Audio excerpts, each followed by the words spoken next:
be part of the masses. Team up with your allies to topple the throne in a glorious victory.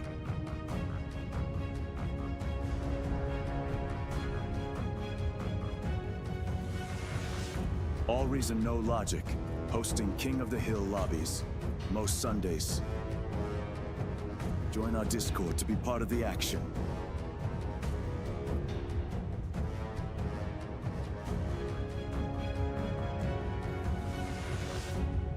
See you in game, Commanders.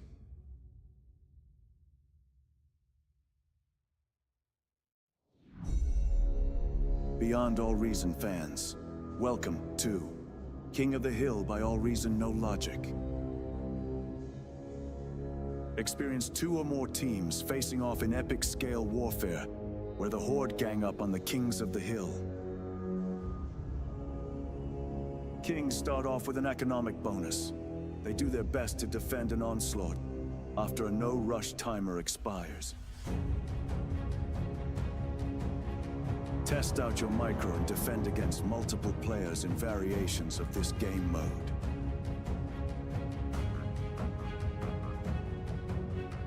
Or be part of the masses.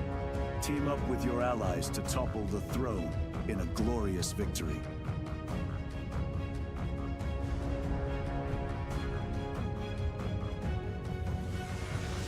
AllReasonNoLogic, hosting King of the Hill lobbies, most Sundays. Join our Discord to be part of the action.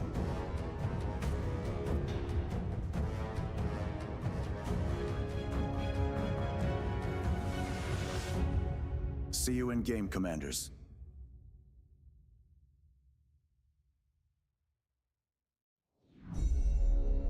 Beyond All Reason fans, welcome to King of the Hill by AllReasonNoLogic.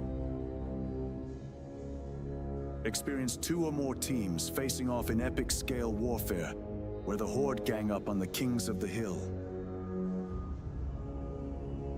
Kings start off with an economic bonus. They do their best to defend an onslaught after a no-rush timer expires. Test out your micro and defend against multiple players in variations of this game mode.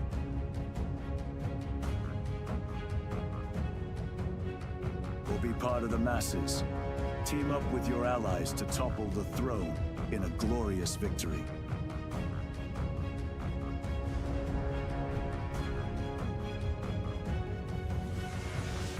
AllReasonNoLogic, hosting King of the Hill lobbies, most Sundays. Join our Discord to be part of the action.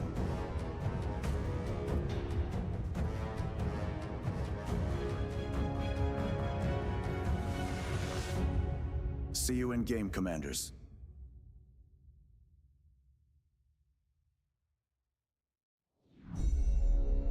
Beyond All Reason fans, welcome to King of the Hill by AllReasonNoLogic. Experience 2 or more teams facing off in epic scale warfare, where the Horde gang up on the Kings of the Hill. Kings start off with an economic bonus. They do their best to defend an onslaught after a no-rush timer expires. Test out your micro and defend against multiple players and variations of this game mode. Evening everyone, welcome to another round of King of the Hill. We've got some OP Kings at the moment. Oh, the first 5 in the lobby. If you want to have a go at Kings first up, make sure you're on early and jumping in team 2. We will wait for a few extra peasants though to take on these Kings because it is quite a powerful side. And hopefully I last tonight. Hopefully not ending up in hospital for the entire night like last week. We can only hope, and yes, the Claymore matches tend to have some very strong Kings. This is one of the few opportunities where the individual skill is incredibly important over anything else, because you do not share those bases with the other Kings, and it does mean that you end up with the more experienced players wanting to jump down into it. In particular, this is one of our favorites to start the night off with. And then we'll jump on into the more even side of things. Does look like we have 16 in there, so I reckon we can hit the ground running. And we've got Tank Tom as well joining Just us made it. now. Nearly Okay. late on that one, but not quite. Okay, I don't have camping gear set up in my lounge room anymore.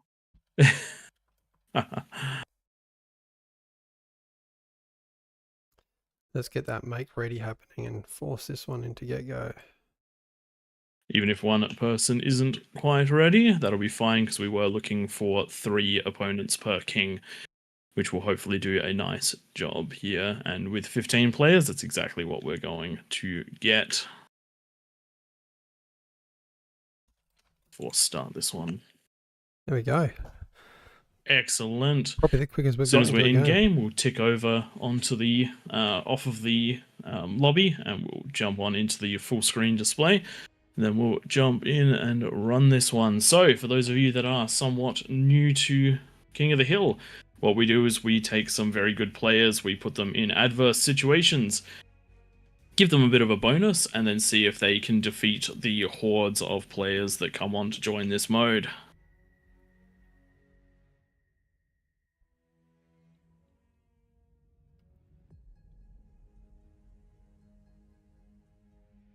Unfortunately, the YouTube's not live for Beyond All Reason. Maybe just give it a test, pray. Yep, let's give that one a go. Yeah. Rebroadcasting now. Should be able to jump on if it is available. Yeah, there we go. He's just said it's good to go on YouTube if you can hit that refresh. And we probably need some renames as well of the official channels. Got some Master League tags going on there. Alright, it is going live, so when they want to pick it up, they can do so.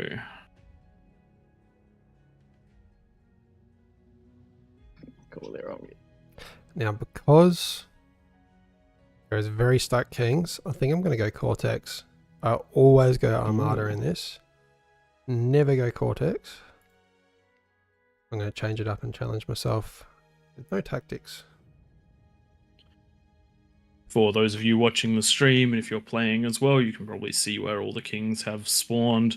So if you're wanting to target one of us in particular, aka Twig, maybe shove the 4 stack on Twig's lane.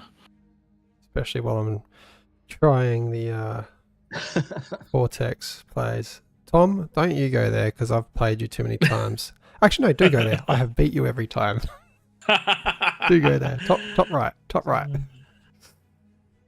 Chrono in chat is asking if anyone has a prediction powers. Would be good to get that one running. We can't do that on I can't do that on the officials, but it is possible that someone might be able to get that up and running for us. There we go. I can see that we're live on the YouTube, so I should be able to see the comments as we're there. And noot to those guys in chat. Somehow we've become the official Pingu streamers. Or I should say unofficial.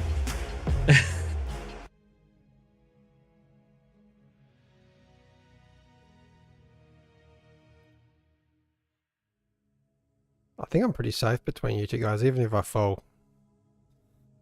Cookie destroyer to the Don't right. say that.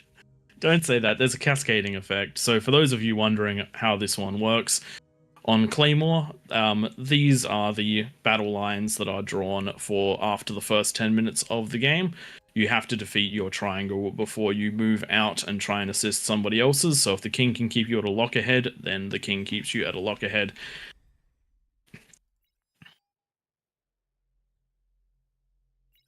Yes, we are all quite rusty. I don't think I've done a Claymore in quite a while. I did try to get into the king's position last week, but it did not quite work out.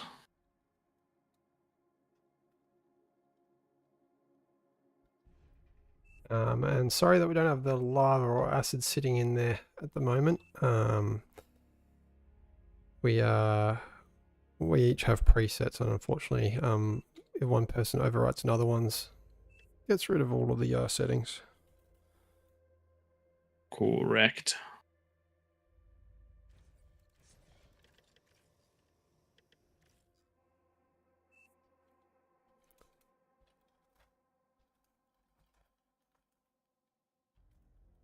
So we've got a few asking questions about where things are at and whether they can go for the geos and that. And the short answer is not until after 10 minutes. That's it. So we're on that outer ring for the first 10 minutes, and then it's game on from there. Exactly.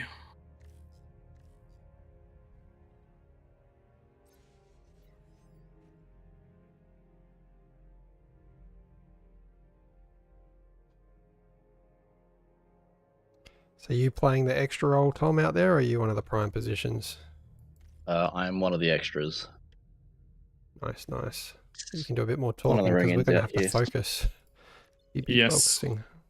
I want to win. No, I'm supposed to keep you guys talking, so then you're not paying attention to what you're doing, and then you get to 9.5 minutes and go, oh crap, my lab.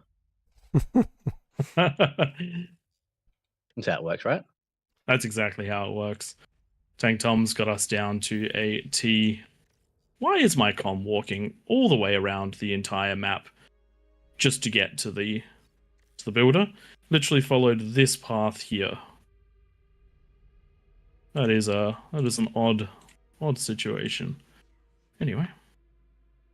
Oh, stored on energy. Feed me, team, feed me. I'm overflowing to you. It's the best you're gonna get. Nice.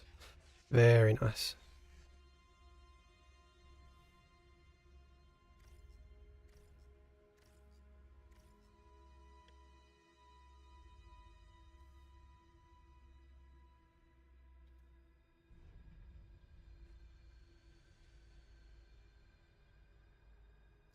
Silly me not building any of my construction turrets within the distance of the next construction turret, so they're not assisting each other. What a noob. Layout is Good job. important. We've actually been talking about that recently on King of the Hill, how micro changes can have massive differences. It's really just applicable to the whole game. I know it hasn't come out yet, but in one of the last casts for Tom's Road to 25, yes, I'll send you the codes. Nightmare. We'll do it after tonight. Just reading chat. But yeah, Tom's Road. We really focus on how much one of his games was affected just by some decisions very early in the game.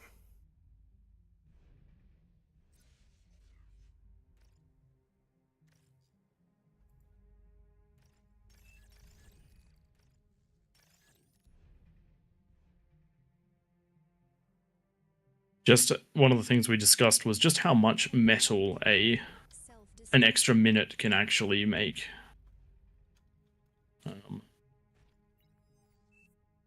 It's always an interesting thing. Oh shit, did I just overflow? I might have just overflowed. Oh, give me that metal, boy. Give me that metal, boy. Yuck.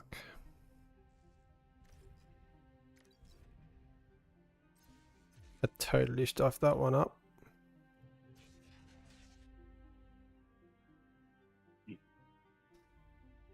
Now I've only got a half completed T2 lab and totally stalled. That is not what you want to do. Bad, Twig, bad. That was terrible. Terrible on me. I mean, Cookie Destroyer has a lot of metal in that bar on the bottom right.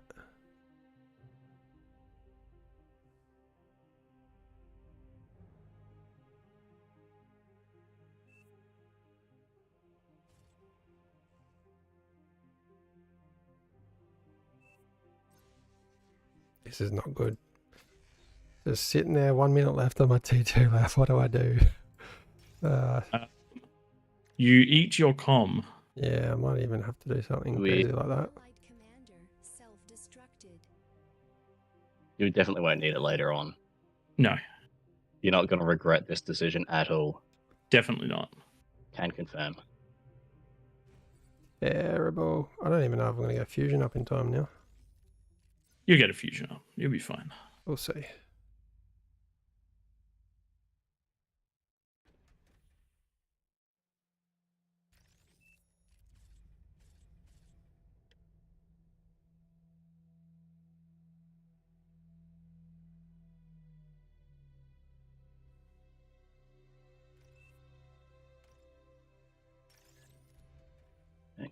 Hey, more give, sorry.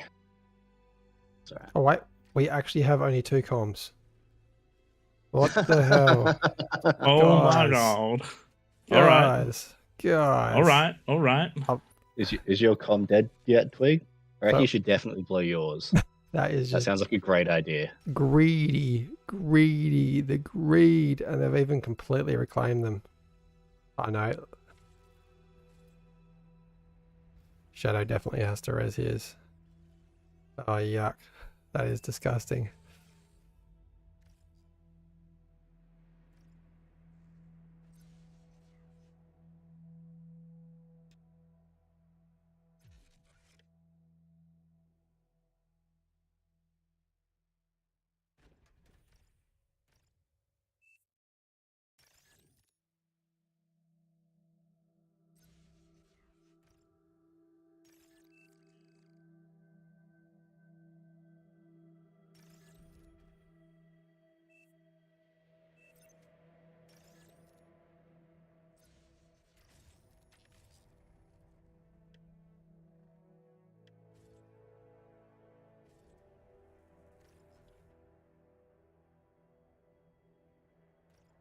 Oh, that's right, I don't get ticks. That's annoying.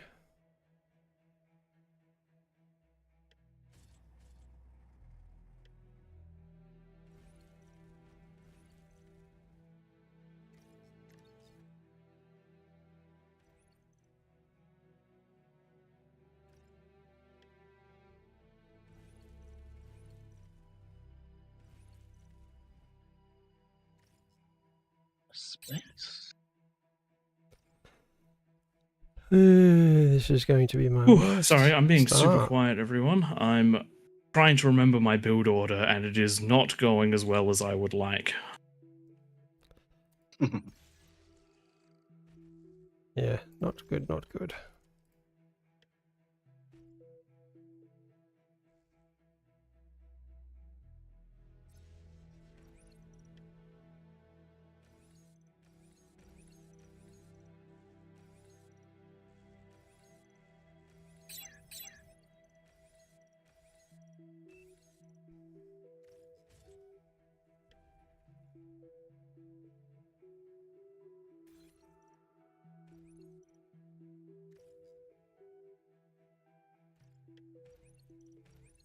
I've made a mistake. I've 1 made a minute left. mistake. Is it already? Jesus. All right, that's Yeah. not good. Really not a good start from us. We'll be fine. We'll be fine.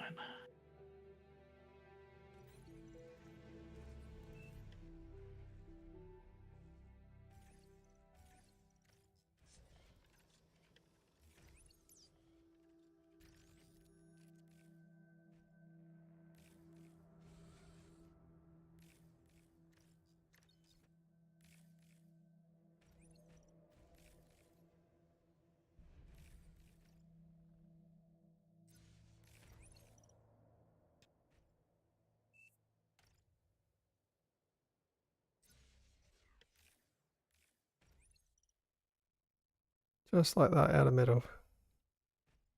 Yep.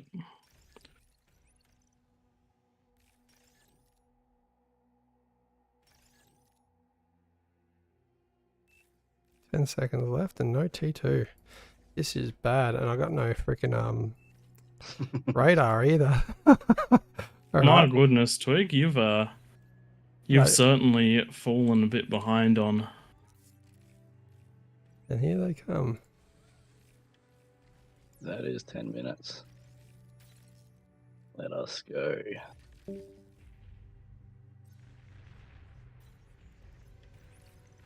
Well, let's go. We'll see what's actually going on.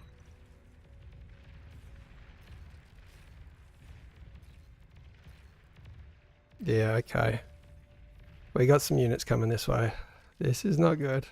Yeah, you guys had some fairly stacked setups behind you. That is a problem. I'm going to fall. That is official. Oh no, I just stuffed up massively.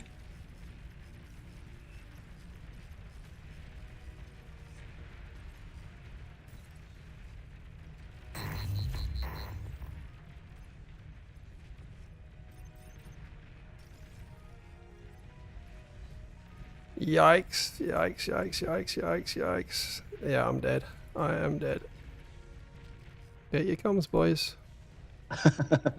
And Twig's got one of the only 2 comms left. Yep.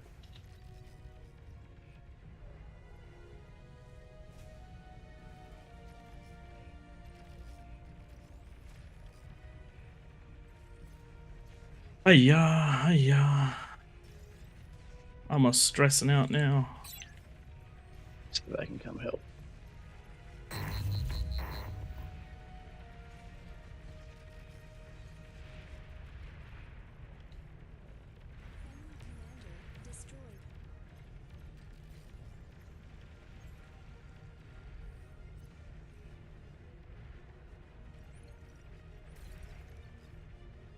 Stop healing stuff. I just need you to kill stuff.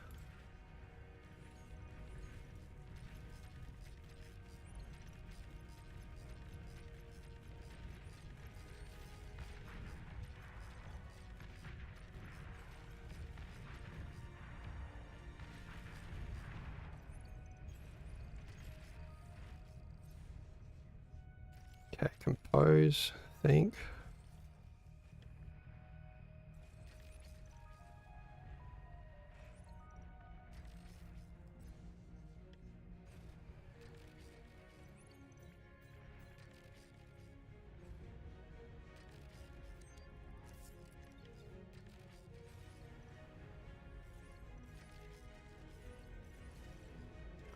Make sure everything is doing something.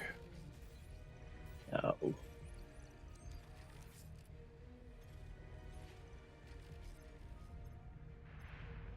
I've been found. You've been found. That's no good. Wait, that is good. You're on the other team. Shut up. You're the enemy. Fuck you. With a P. I was the in-between.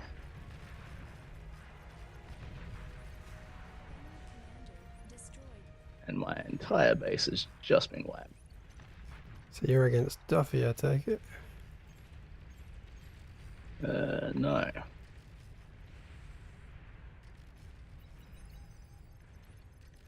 I see it, Duffy, I see it.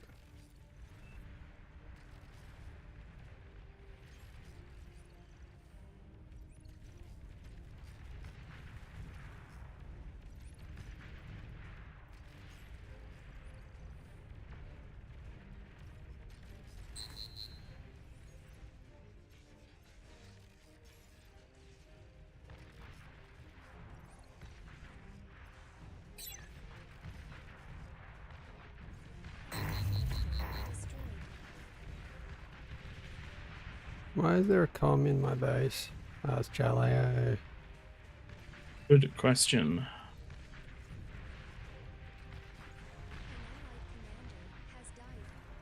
We're down to... Oh, we've got a few back now. Get over here, Cookie Destroyer.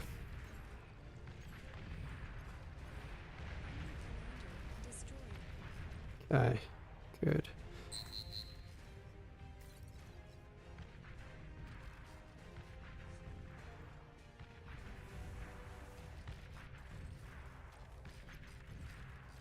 I just cannot keep up with the amount of tanks that are coming up here.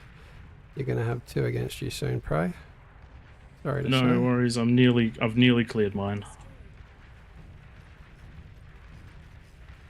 They're in here again. Yikes. Oh, that's not good. It's not good at all.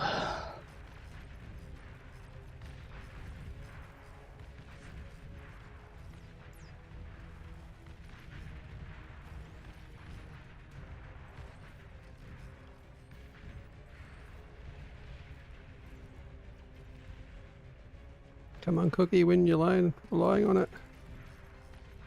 This is a good challenge at least. Don't know how I'm still alive.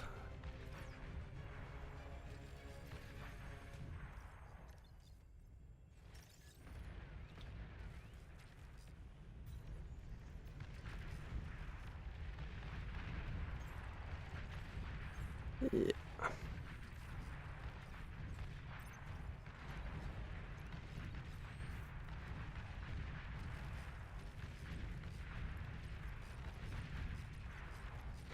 Alright, this is me now.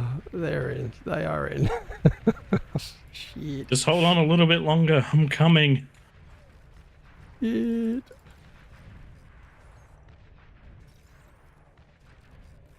Oh, yes. Keep going. Punch deep. Oh, there's snipers. I did not realise.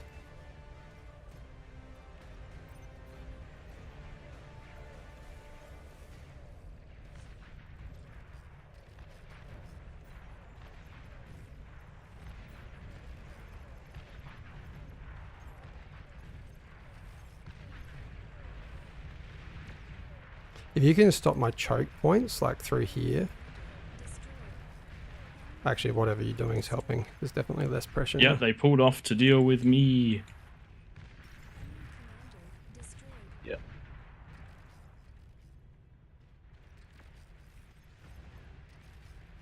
Okay, good job, Bray. Good job. At least someone's winning gonna theirs. need a builder to get started again. None of you guys have fallen, which is not good.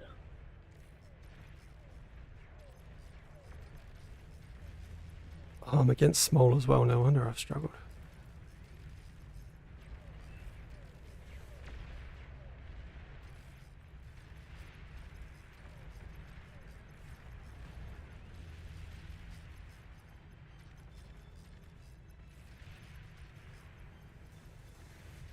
Oh, they're coming at me again. Where'd you go, Bray? My units died, but that's fine. It's not actually a problem.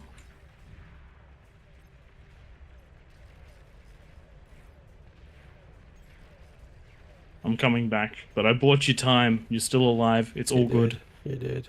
It's I all think I good might in actually the survive. twig hood. Perhaps, maybe not. Let's see. Low on power.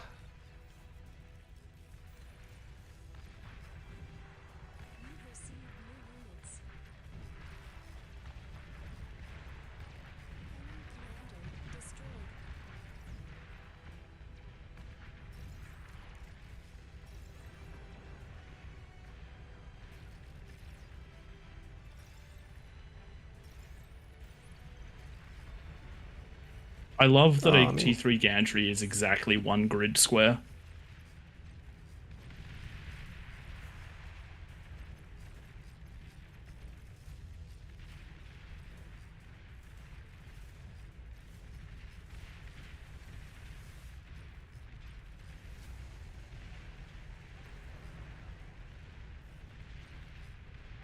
The wrist Yes. regain health. Interesting. Yeah, they repair reasonably quickly. The bit that I find interesting is that I've got a single one, and he's got more health than he did before, because he was down at 2%, and now he's not. Didn't even have a T2 builder. What am I doing? Yes, we've saved Twig. We are the best. Very nicely done. I've actually done the most damage out of everyone. That's how good these three guys have been. 4. I had 4. Did not realize I had 4. I had the 16th player.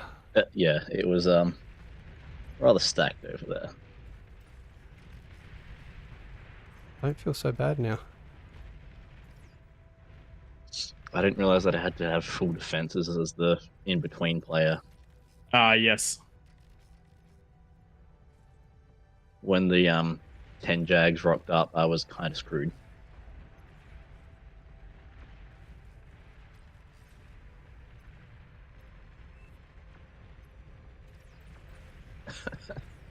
That's alright, Ollie.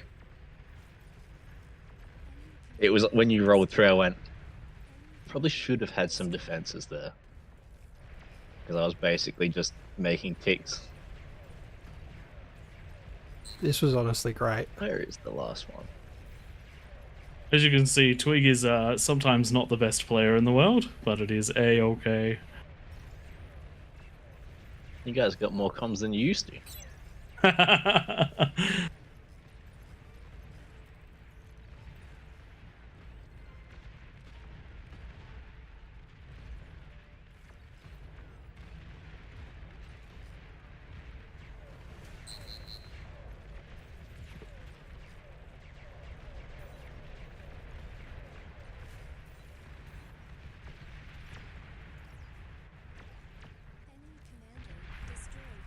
Nice, nice, nice.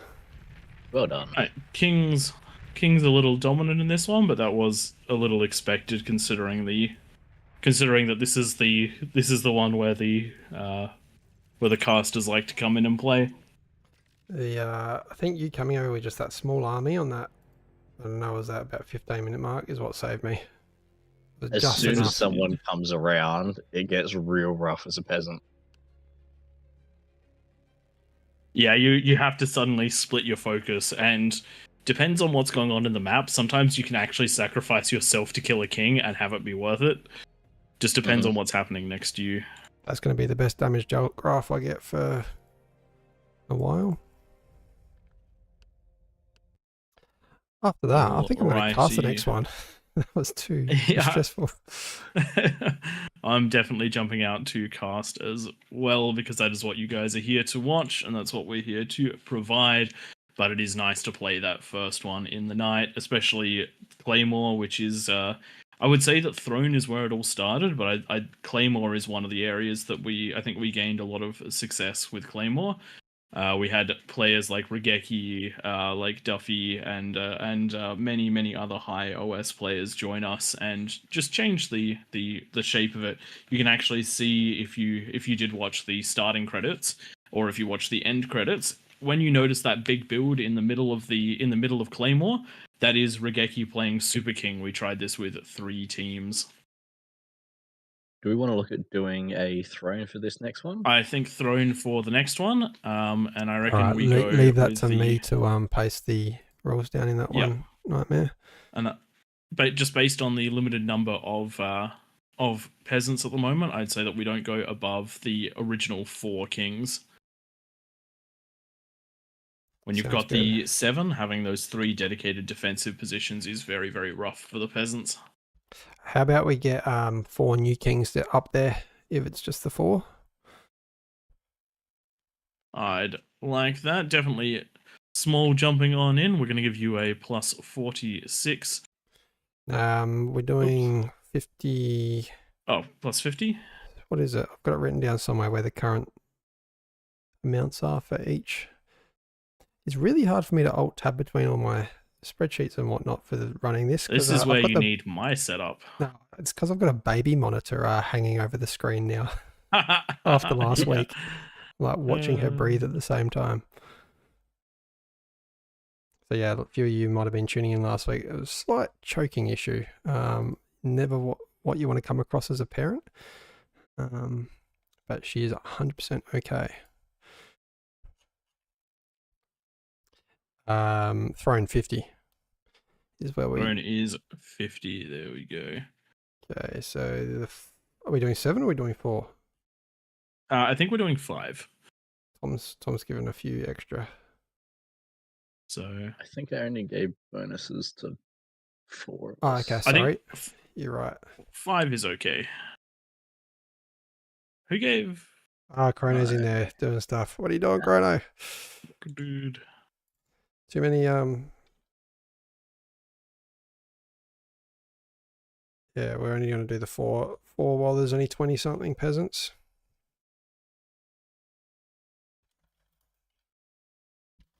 But we will cycle you out, so if you miss out on King this time round, then you'll have an opportunity next time. And let's get those all readied up, and let's start this one. Tom, are you jumping out of the kings? I can do. I was hoping to jump into the kings. I think 5 up there is fine. We're up to 30 players. Someone just jumped out anyway. Oh, okay. Oh, that's small now. He wanted to be down there. Jump back into team 2. 5 will do. We'll leave it. I'll shut up. 5 will do. Okay. I assume that all my codes got put in. Looks like it. And I'm just going to, before we start, I'm going to just disable the arbiters, ambassadors, hovers, and the tremors. Let me do that.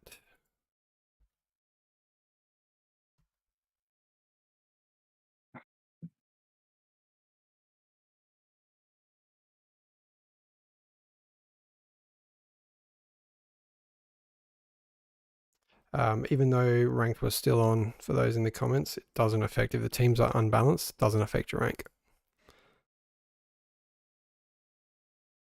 Since the number of peasants is increasing, I think we'll bump the bonus to 55.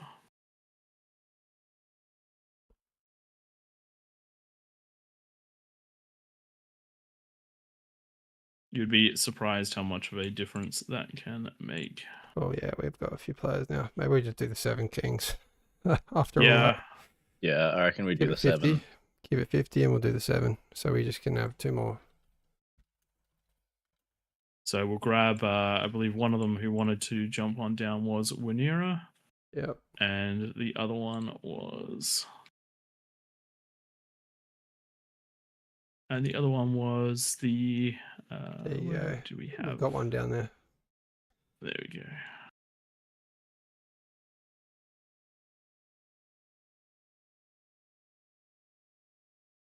I think IDs are good, so we should be pretty much ready to go.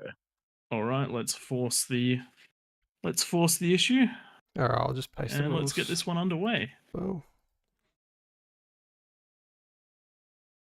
Just got the one download going.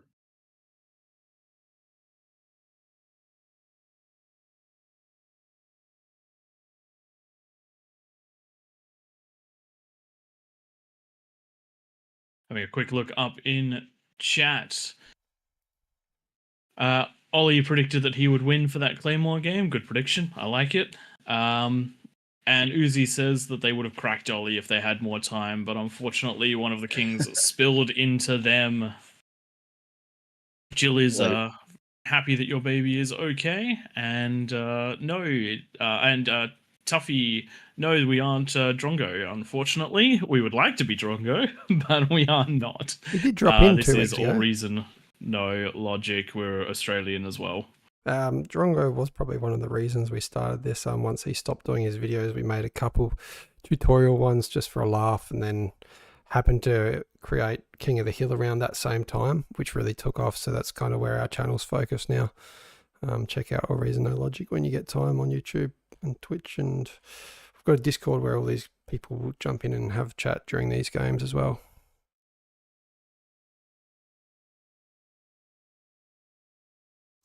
I'm still trying to cool down after the last one. It's only about 10 degrees here, and I'm sweating. All right, we don't have a mod, so I'm going to have to lock the lobby. Oh no. Did Ring. disappear. And then anyone who's not ready in the next couple of seconds, there we go, and let's force start.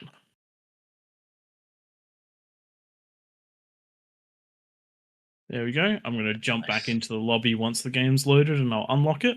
But unfortunately, if you leave it unlocked without the mods locking the teams themselves, you just have constant people jumping in, needing to ready up and needing to download the map.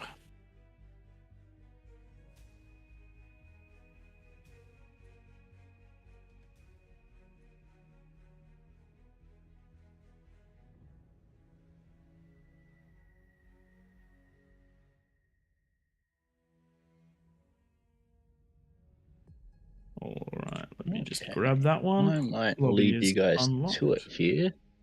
No, Tom, no! Now go coordinate with your king friendos. Guess I'm gonna be up. What?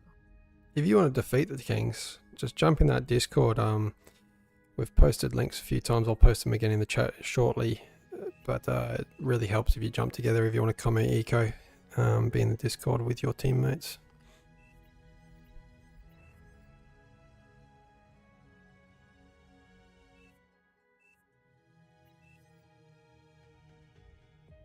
All right, everyone looks like they're loaded in, so I'm just going to let everyone know that there are gaps that they do need to worry about.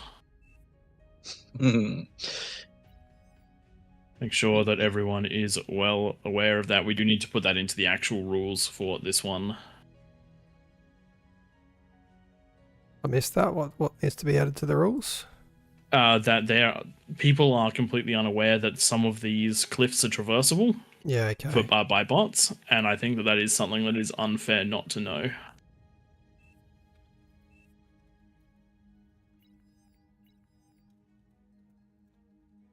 Cool. I'm gonna leave you guys to it. I'm gonna. No worries. We'll see you in a bit, Tank Tom. Will do. See ya. Post these rules another time. I'm hoping the code worked to turn off the tremors, the arbiters, whatnot. Fingers crossed. Without those, actually, once the game starts up, we'll give a nice big explanation, just so that it is in the VOD if anyone wants to watch it. Yeah, and in case we Oh put it man, as look our at this weekly corner replay. over here. Cookie, Ollie, Baby, Pormont, Thunderstruck. That's and then Grumpiness behind and Scarf. That's gonna be a. Oh, and Uzi. That's a scary corner right there. I think there's gonna be a Kagi coming over that cliff at the 10-minute mark. Hopefully Tom's going to be quite dominant in his communication up there, because there's a few names that actually only one name that I haven't seen up there a lot of times. Take that back. Small, Winera, For Fun, Jaleo, Frost. Nick's been up there too a few times, hasn't he? I remember Neck, but I don't remember whether he's done a lot of King experience. Yeah, okay. He's co-op ecoed with you, I think. Yeah. Yep. Every name up there actually is quite experienced, so this could go either way. This is where we need these It looks like votes. they're gonna get a medal. They're gonna get a medal dono. Who's this? Titanus.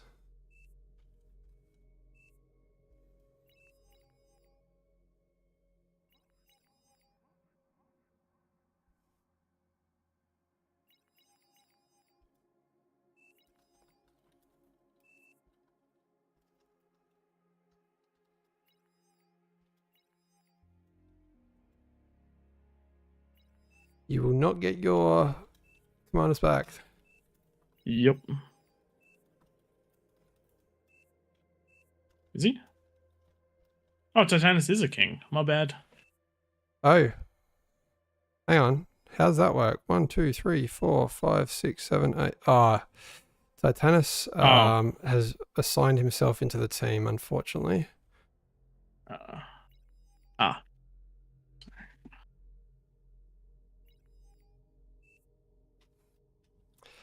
This is because, yeah, people just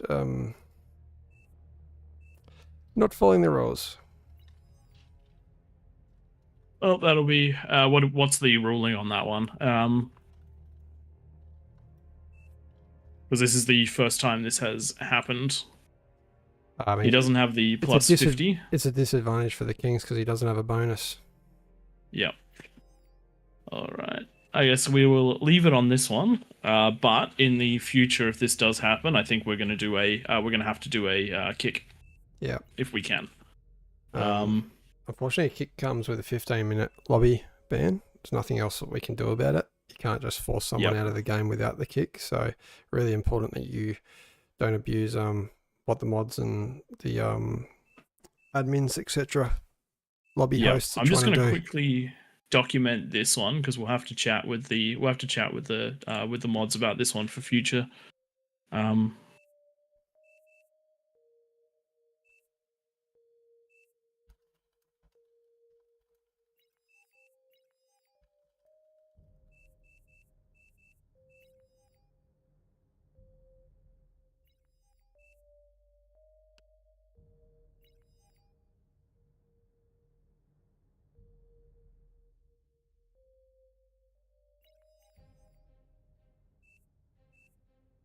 All right, I've got that one noted down so that we can discuss it post. Alrighty, I reckon somebody should be throwing in a forced start vote, and then we'll take this one underway. Yeah, I might just grab Tom. Tom just grabbed you back. If you could force start this one, it would be great. I can do that.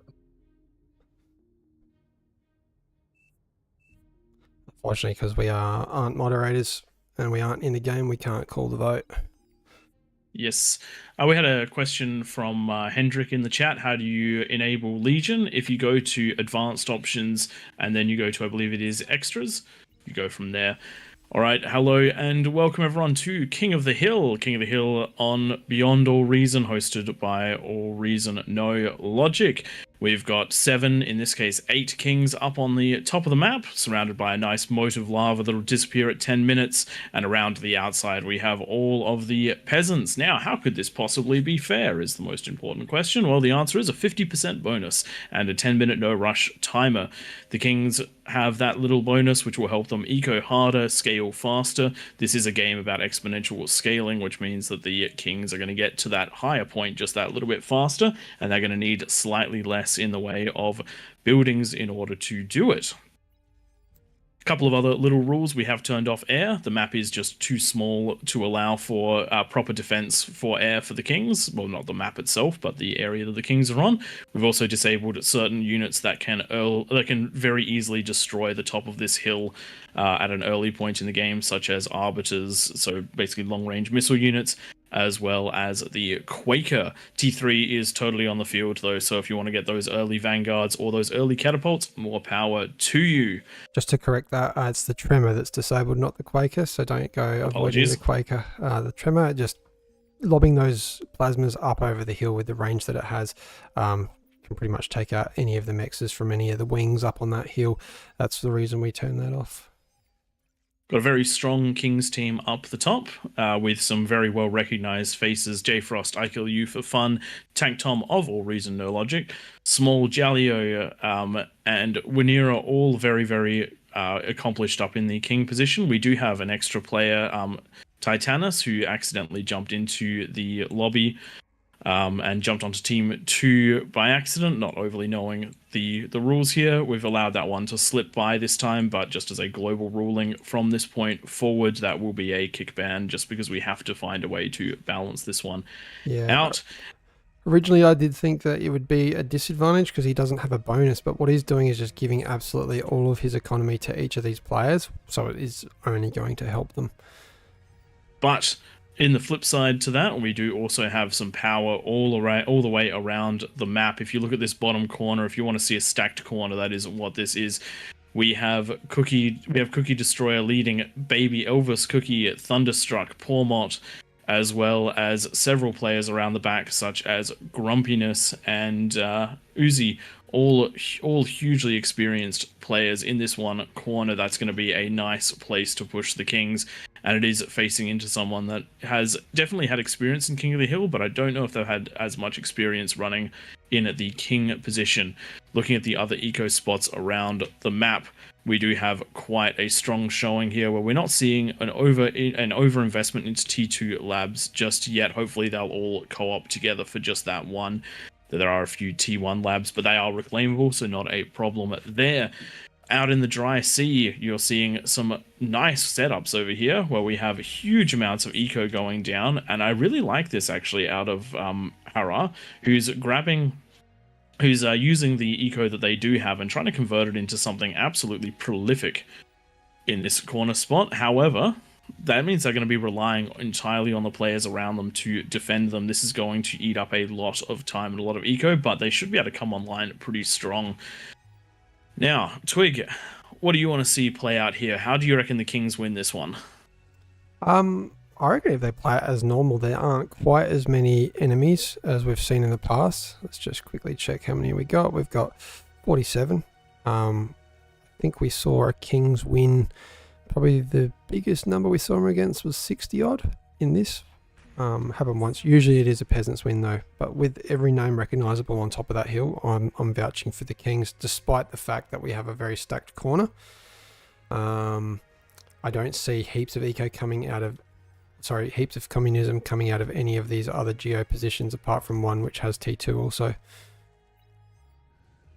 What do you reckon?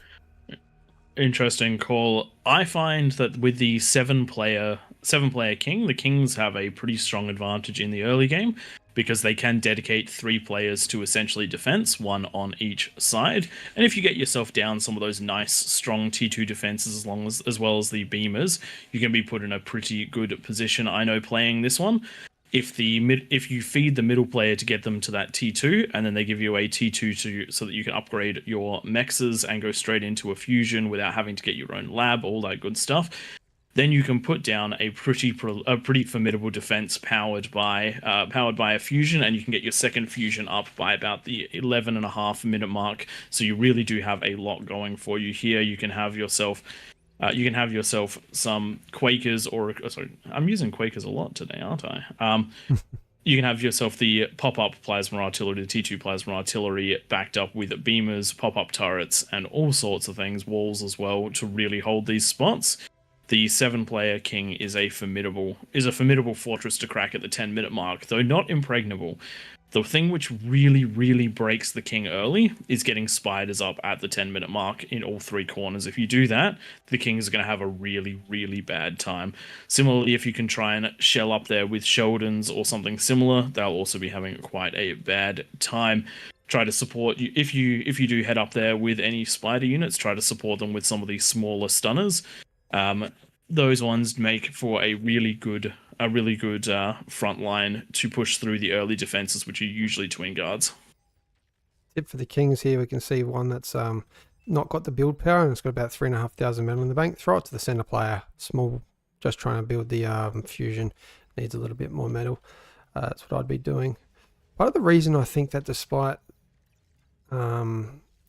this really strong eco happening down the bottom here, despite that, Aphis coming up. Yeah, that I just zoomed into that and I'm kind of biting my words as I'm saying, but I was going to say, I haven't actually seen Wanira fall as a king on this map when he takes one of these central positions. His ramp almost never falls.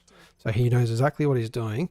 I dare say the weak point will be this edge over here. Unless there's a ton of defenses around the edges here, I wouldn't be surprised if we see, what is this, Armada? Yeah, I wouldn't be surprised if we see the classic example of, what are they called? The vanguards, just lobbing their nice heavy projectiles up and over these cliffs. This is going to be a 7-minute, 15-second Aphis. Yeah, that's 7-minute, 15-second Aphis with an advanced geo with a fusion reactor. So almost 6,500 power in this bottom right-hand corner. That's absolutely crazy. And that's what happens when players work together to get all this done. The build power from the comms, the wind from multiple players, the metal from multiple players, not going into all of your labs, the mass conversion, all of that ticks down to that early economic advantage. If you do look in the top right-hand corner, you see about double the eco out of the peasants. Yeah. I'm also seeing some early aggression in this bottom side as well.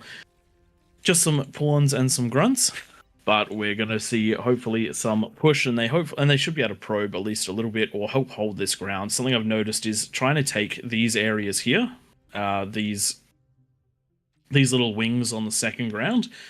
Whoever controls these tends to have a much better time in their defense and in their offense.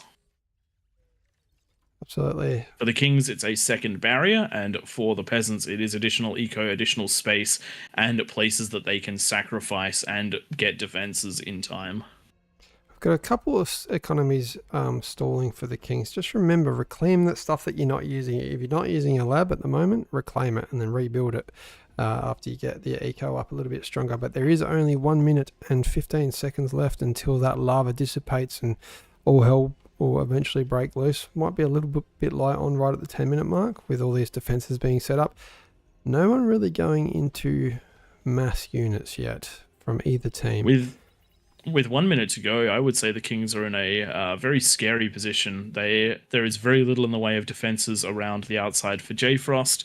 Tank Tom has only got a handful, and they're coming up. Unfortunately, he hasn't positioned his build power as well as he did in his last game, so these ones are going to be slower to come up. And then Neku on the bottom wing is going into that risky play on the Aphis, and if that pays off, that's excellent. That's a great advantage, but it's a really big risk. You do have to just rely on your player in the center to scale, and then when they take over and they start doing big defenses, then you can start to do it yourself. Particularly with these, the other thing which will happen is at the 10-minute mark, the players that are holding the choke points, they can also take a step back and really eco, because so long as they hold, so long as the player in the middle starts to push units out, you do have a bit of time for them to scale while the wings are going to be on the offensive. And that is the 10-minute mark. And we do have a hugely powerful bottom right-hand corner, but they did go into that second APHIS, and they're now pushing out some T3 units, which is going to be really rough to defend. A Vanguard at 10 minutes is not something you want to have to deal with. Having said that, I reckon it would have been good if they spat out a few spiders before going into the T3, even just a handful, just so that they get vision of where the eco is up on that wing from Nakuda.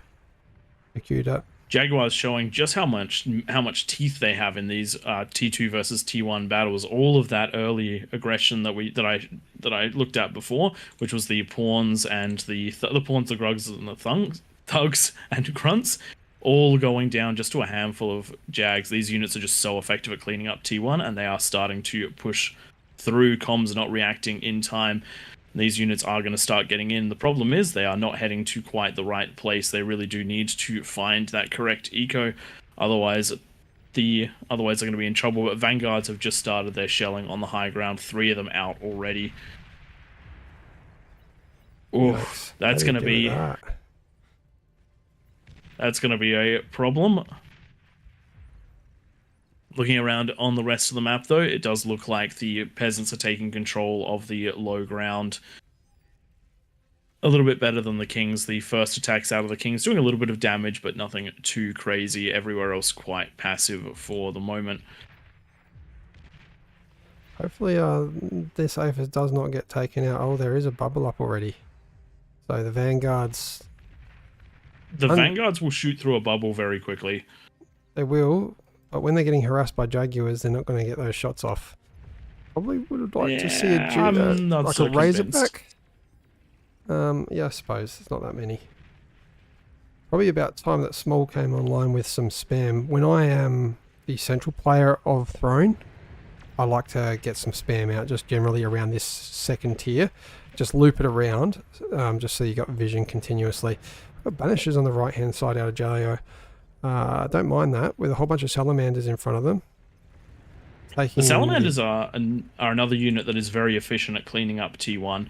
It is a T1.5 unit, but the way that the laser works is just absolutely fantastic. Look how much damage it does to a stout. And then if you do push those Banishers forward, or if you try to drag them into the Banisher fire, you can do a lot of damage. The Banishers are doing a bit of damage to the Salamanders themselves. I do like that Jaleo went into a unit-based defense more so than a building-based defense like I do. It does mean that those units can be used for other things. No real breaks anywhere. Actually, there is a single fiend out on the left-hand side that must have snuck through for Tank Tom. Once again, these cliffs are slightly traversable, so if you're not defending the entirety of the cliff, units can get up there. Oh, Gargi out for Neck, which just pops in 1 second to a D-gun. Nice D-gun by... Very nice D-gun, getting yourself in that position below the map. This is something that really does need to be dealt with. If these Vanguards build up, if you start seeing Vanguard numbers in the 20s, you're going to have a really hard time. Also, they're doing a smart thing, and they're avoiding that shield and starting to try and fire around it. I am surprised the shield is holding up. It's still at 75%. It's just not going to falter these. And with the Shivas coming out, I don't think their Vanguards are going to survive too well. Unfortunately, D-Gun's not quite far enough for Neku. Each shot taking off a few percent. Oof. When you're getting shelled by the Vanguards, it does mean that everyone on the team needs those shields. But this is a really nasty play out of Cookie and his gang down below. This is going to be something that's going to be very hard to deal with over time, because the Vanguards are going to build up, and the Kings just are not matching them tit for tat. Though with the catapults, there is some opportunity to fire back. I think Baby might just lose his comm. Yes, he does. Those Banishers just seeing everything that's nearby, and now these Vanguards having to back it up. What is happening? Where is what is the tactic here? Here we go. This is what I wanted to see. Some real damage being done, and one termite taking out the very minimal defenses. If only this was an army of termites instead of a bunch of vanguards, I think this corner would fall quite easily. This is a very hard position to be in. You're being absolutely overwhelmed by a very experienced player, doing your best to hold, and then more players are coming up to fight through as well. Very, very difficult spot to be in right now, but good call on the shields, and thank goodness for those APHIS, because there is metal to burn. You just have to find positions to get those units up. Nice catapult defense is doing a decent job, but the vanguards have made their way around the map, and they are starting to Shrek the defenses on this right-hand side, and unfortunately there's just not the right units out here to deal with these vanguards. The thing you definitely need when dealing with vanguards is spam, grunts, pawns. The catapults are doing alright. Look at one volley taking out about 70% of the health of those two vanguards. But they are now out of range. They are now moving out of range of those catapults, because the Vanguard does have that slight range advantage, 1450 to 1350. So you got to be very careful in the catapult versus Vanguard duel. But again, the cheap and efficient way of dealing with Vanguards at this stage of the game, where there isn't too much defenses, is just overwhelming them with spam. Their fire rate is ludicrously slow. No doubt. We do have some more fiends coming out of Tank Tom, getting down into some wind, but cleaned up by T3, which is now coming out of the top left. Looks like each of these geo positions are really coming on board. The eco is still at about the same distance. The peasants, what's that, 60% more metal income, which you would expect with this many ecos around the outside. I think I might be wrong saying the Kings are going to win this, because I'm just looking at some of these dry ocean economies coming online. We are starting to see the fusions coming up. Those fusions are going to turn into aphises, and then those aphises are going to turn into T3 and spam. That's one of the traps that is there for the Kings is the position with those extra three defenders. This position is very defensible, but because the open sea starts on such low eco, but they can create their own scaling eco, you just have a limited amount of time before it comes off, and damage has to be done. I'm thinking, yeah, this is a nice amount of welders on the top. We've got T1 defenses. Once they get in the range of these beamers, the beamers will do quite a bit against these welders. The Rocketeer is a nice little addition, keeping that many T1, but these Sumos, no, they're not doing much actually. Got T3 here. Fair enough here to break this.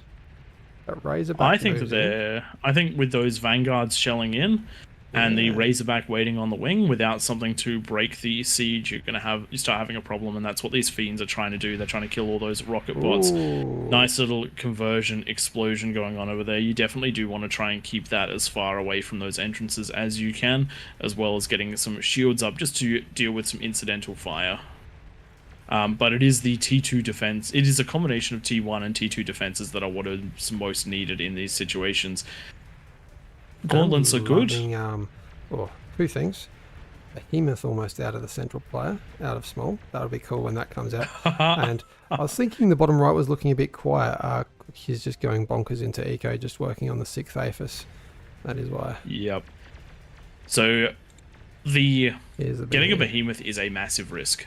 At some point, they do become one of the best options in the game, but they are... When there's no commanders left. They are 20,000 metal, and there are 38 commanders on the field. It does not... The peasants can happily sack 20 comms to kill 20 behemoths, and the chances are you'll actually be more efficient than that, or you'll be able to get the res. They're also very, very slow, which means that the time it takes to get the comms in position to deal with it is usually adequate. Well, I'm just going to check out the player view for the blue team. Let's see what eco they can see. They can see that Aphis for Tank Tom. They can also see that there's a shield there. Oh no! This is something which just happened. We caught it there. A lot of ticks just got through, and what they did was they swarmed a comm. You don't need to swarm the comm. You need to get into the eco. There are 38 comms. A comm kill is nothing. All you had to do was sweep these in. Stylart's got through and took out actually a couple of those players adjacent Cookie, so he's had to quickly come online with a demon to save the base there. 3 peasants being taken out. So That was back the up there. No, that was the area where the ticks got through. They just decided to kill a comm instead of. They actually could have gutted the whole base. Gotcha. I missed it. Yeah, we got 1, 2, 3, 4 dead comms around there. But this area now has a glaring weakness, and if the Kings can exploit it, they're going to be taking out one of the larger powerhouses on the map. But unfortunately, so much of the resources are just going into defending right now. We have the behemoth starting to roll. I do believe there are 2 of them out on the map. They're having a bit of trouble getting out of the base because the defenses are so packed in. When you do build those defenses, you definitely want to keep that in mind. But mostly the Kings are on the defensive right now, which is not so good. And the gap that was made before with the Starlights and the spam is being closed up by units. And here we go. We're having some of the first sets of units hitting the front line from the dry sea eco. It's just 2 labs with 4 construction turrets. With 8 construction turrets. Building spam to head out to the middle, but that spam is going to be very, very valuable once it's online and rolling. The Kings have to deal with it, and they cannot let it bypass into the base. You also do get. You also then can get a lot of self damage from some of these defenses. J-Frost right now having to deal with damage from a Vanguard that's right out the way, firing at the edge of its vision. Does need to get some shields up to keep his base healthy.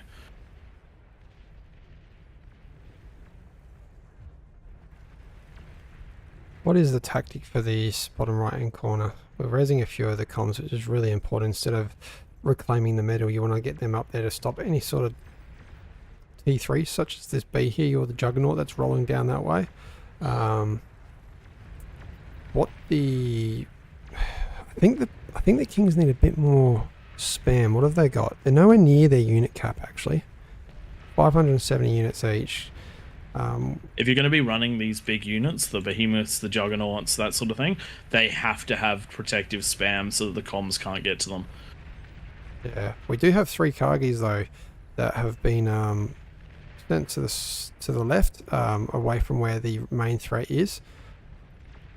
No comms really that close. Oh, there's 2 comms that could walk over there.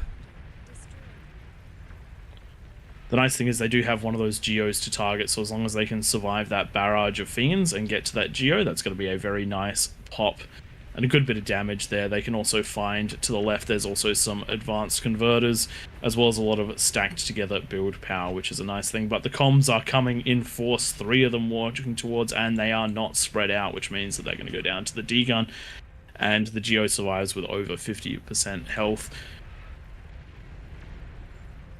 Does look like the Behemoth March is slowly making its way in. I don't know if it's on I think it's finished the end of its move command. It does need to be stacking forward if it wants to get its value.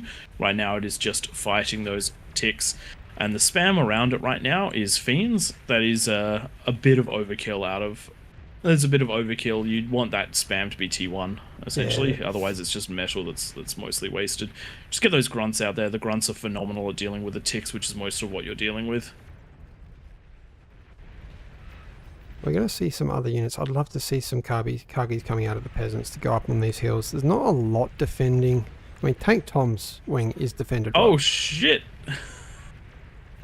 The Behemoth just grabbed two comms. Cookie Destroyer was moving in with an invisible comm, but a visible comm walked in behind it, allowing the Behemoth to shoot them both.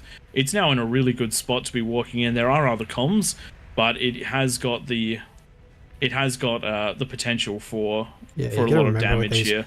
That shot that the Behemoth puts out will one-shot a commander, so you got to make sure that where your spam's coming from isn't where your commander's coming from. You can see Nax commander walking in there, but it's right behind where these fiends are coming. So if this Behemoth decides to shoot these fiends, it might clean up the commander. I hope it does. That'd be great to get a second one, but I don't think it's going to. It's targeting the ones behind it, and there's the D-gun that cleans it up. And this is the risk of that behemoth. Had that behemoth been completely surrounded by spam, the com wouldn't have been able to get close enough to deal with it. And again, that is 20,000 metal taken off of the front line at the cost of 2 comms, which is not a bad trade, especially considering that I do believe at least one of those can be rezzed, so 1 for 1. Nice little bit going there. Top right, exactly what I was talking about. Bugger all, what was it, Recluse went up this hill and managed to take out a lot of these defenses, one of the mexes, and then some of the build power as well around here. And given vision for these vanguards to shoot up and over, you can see one shield's been put down in panic, but there is quite a bit that is still available, and including the entire eco for J Frost exposed for some shots there. Let's just check the player view. Is there any vision of that? There is none. That is probably why it's being shot straight into the shield. And one of the things you want to get up at this point is a couple of get a couple of those persecutors to start shelling back at those vanguards, or something that can go over the cliff to take him out. Again, spam is something that is super strong at dealing with vanguards. They just cannot fight spam.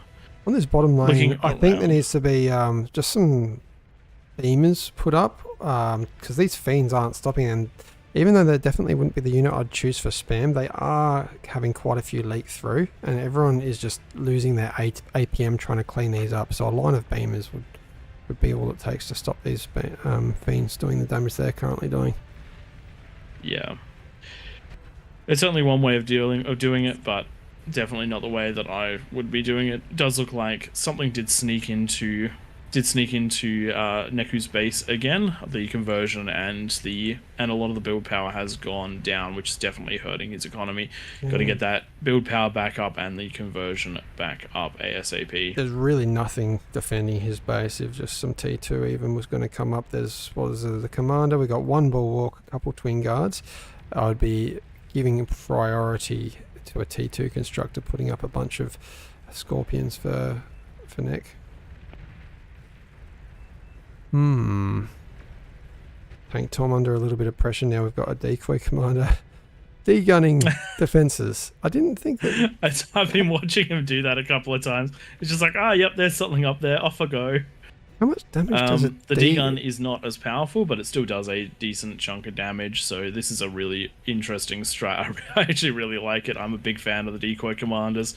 If you've watched any of my previous throwing games, you'll know, or at least the throwing game from last week, you'll know that decoy comms are definitely my forte. Yeah, nice. That is cool. Just going to continuously de-gun until it dies, taking about a couple % off each time. Taking a zoom out of the map. Oh, top. No, there's a... Top side of the map. This is the recluses into J Frost's base. Yeah. Did say there weren't enough defenses on 2 of the 3 wings, and this is why you need more defenses. That is, there were 2 fusions there, all the build power. J Frost has been reset. Thankfully, though, there is a decent amount of overflow, so J Frost should be able to get back into it very quickly, provided that the other players can get up here and deal with it. The unfortunate thing is, though,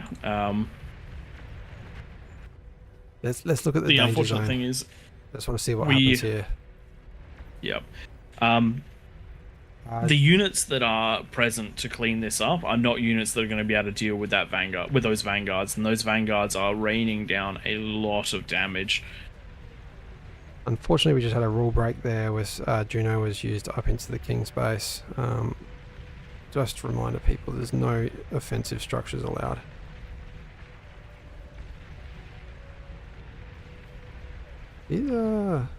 That bulwark's doing more than I realised. The termite's quite powerful.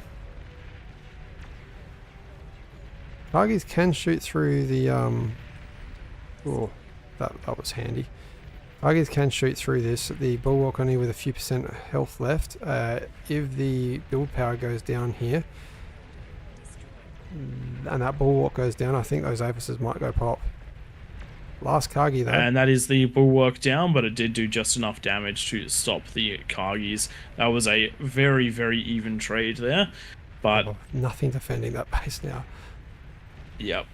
I mean, this is one of the things to look at. One of the reasons I was getting that zoomed out view. What is the win condition right now for the kings? Because the peasants have got 5,000 metal income compared to 1,500 out of the kings. I don't see the kings. Yeah, I don't see the kings winning it now.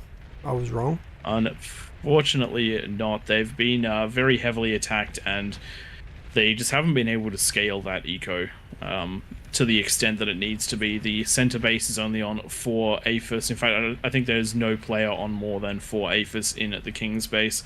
If we compare that to the previous game, if we compare that to the throne last week, I don't believe there was a single king on less than 8 APHIS. There we go. These Kargis have come over the hill along with some recluse, and we've had the first APHIS targeted. There should be enough to go prop. There it is. And there it goes. And let's quickly jump over to the Tank Tom side, where we have all of the recluses jumping up, as well as the vanguards trying to bombard their way through. Thankfully, plenty of bulwarks here. These bulwarks are doing work against the spiders. And units pulled in. Tank Tom has lost some stuff, but a lot of his eco is deeper into the base, and his build power is working on a juggernaut. Again, though, these bigger units, they are only as good as the spam that surrounds them. Speaking of spam, looking at these few hundred ticks just surrounding one behemoth. Ticks to beat behemoths if there's enough of them. Whereabouts is that one? Quickly Destroyer's Lane. Yep. I have actually done this myself. It is surprisingly effective. The DPS of a tick is quite high, but Cookie Destroyer managing to get that D-gun snipe on. King's in big trouble right now, as 2 of the wings have fallen. A third one is about to fall. The bulwarks have done what they can, but now that the Kargis are supporting the recluses, we are getting that fire onto the fusions. The first set's about to pop. That's and that is who is sending the Junos? Well, I think we might have to turn them off. Vanguards there. Yeah, I think we might just have to turn them off. We've been trying not to do that because they are such a strong and necessary tools for defense, but they should not be used offensively.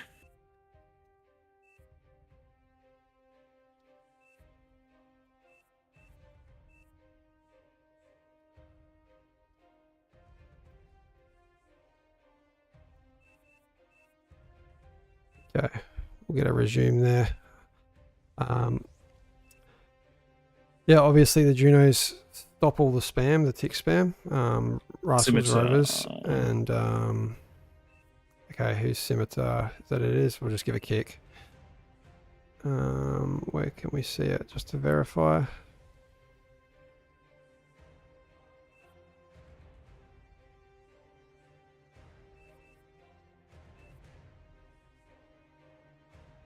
Fortunately, it's very hard to find people on the map.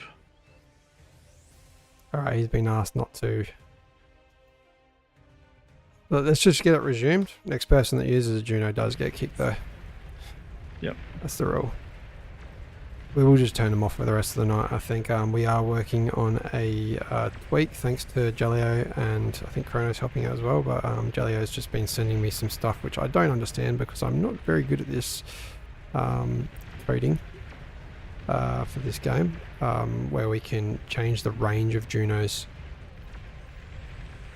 One of the reason that we don't allow Junoing of the enemy bases is because if you put Junos on these 3 ramps, if you build say 10 Junos and put them on all 3 of the ramps, the kings just can't have price efficient spam, and everybody knows in this game how important spam is. Leading up to this point, I think, how many times have I talked about how a T3 unit is only as good as the spam protecting it? And that's the thing. You want to Juno the secondary ramps? Go for it. You want to Juno your own bases when the kings are in there with spam? Go for it. Not a problem. It's when you Juno the production or some very very minimal spaced choke points. Wow, I really struggled to get that one out there. Nice D-guns out over near, but unfortunately his base falls away from his commander, taking out a good dozen T3 with his commander. with only one strong eco left now. I don't think that there's any chance here for the Kings. No, especially with Tank Toms being the Tom. last com going down, tried to get a D-gun on some of those units. Nicely done by the peasants, just a little bit too harsh. Interestingly, for those of you that are wondering on the balance of this one, last week we had people complaining that the Kings were significantly too powerful with these exact same settings and a very similar number of players. We can't So guarantee just you that bear that it's one in mind. Can't guarantee you that it's going to be in the favour of the Kings. Can't guarantee you that it's going to be in the favour of the peasants. But we can guarantee you that people will complain. Having a look at this one, the King's damage is just phenomenal, kicking out so much, but they were on the defensive almost the entire game, which makes it very, very hard. And you can see in the very early marks, I know it's a tiny, tiny little line, so probably on stream it's hard to see where my mouse is. This is that early offensive done by those Vanguards, and that really did tick the Kings behind. You can see a couple of these Kings lines really slowed down because of it. Looking at the metal production, that Cookie Destroyer eco exceeding most of the game's eco up until the 16-minute mark. But this is something to bear in mind. The King that did have the most eco in the game, they did only have 4 fusions and 4 fusion, maybe 6 fusions. AFIS. So it is not crazy to out eco the players around the outside. You just have to get that balance right, and you have to be very space efficient in the base. Got to take those opportunities, get aggressive where you can, and in particular, you got to get out and sweep the dry sea every now and then. Is that Tom back here? That was rough. That was very rough. There was nowhere that we could get down, kind of anywhere to start off with. And then we were basically just stuck in the top, and you couldn't build enough shields to stop the rain of Vanguards. Do we want to do another throne before we keep having a chat? Just see some players nicely rotating out, which we like to see. Please, people that have just finished in the king position, jump up into team 1, and if you want to have a go at being a king, jump down into T2. We do ask for a minimum of 3 Chev and at least some idea of how to play as a king in these. Considering the power that the peasants have shown tonight, will also likely bump up the bonus for the Kings. Yeah, we'll do a 55 this one, depending who's in there. It depends on who's down there, and we'll make a call on that one. All right, Tom, you want to start putting those bonuses on to team 2. Guys, I'm just going to change the options here to turn off the what's it called? The disabled missiles and EMPs. That doesn't turn off Junos, does it? No, but I'm going to put in the short range Juno tweak as well. Have you tested that one? Yes. Ooh, good lad. Good lad. I could not figure it out myself, and by not figure it out, it means I didn't get on my computer in time to try and figure it out. This is a tweak units, and that's a tweak deaths, isn't it? I'm just going to call this tweak units 2. I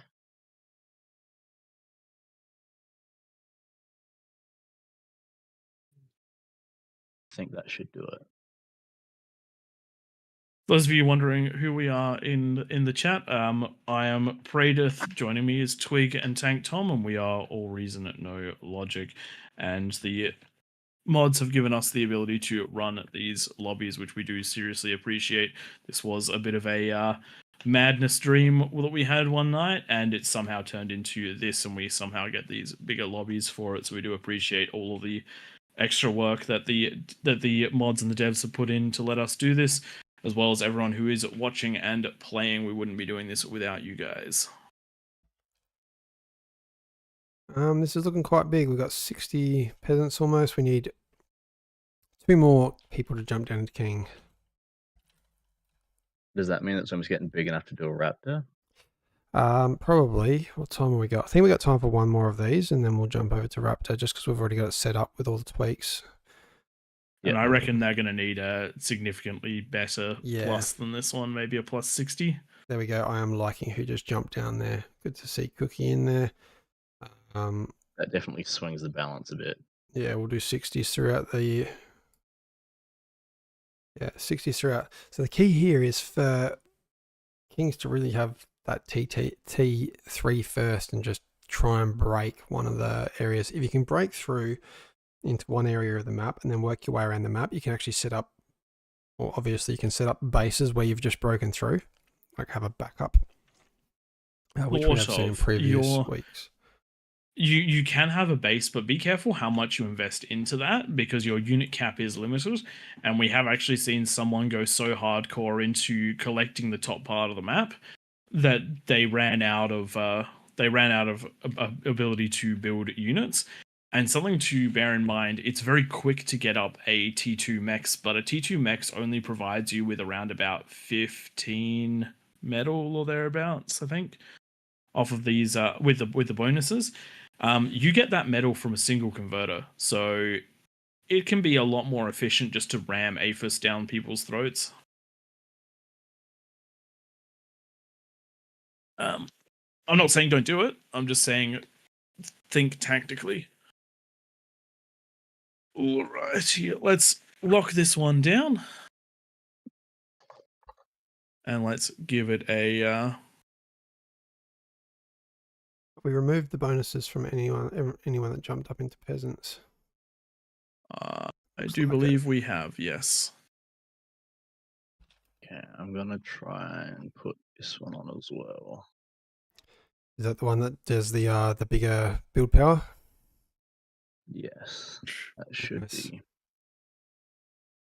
Okay, so this, hopefully the tweak that Tom just put in will hopefully allow the kings or everyone to build the T2.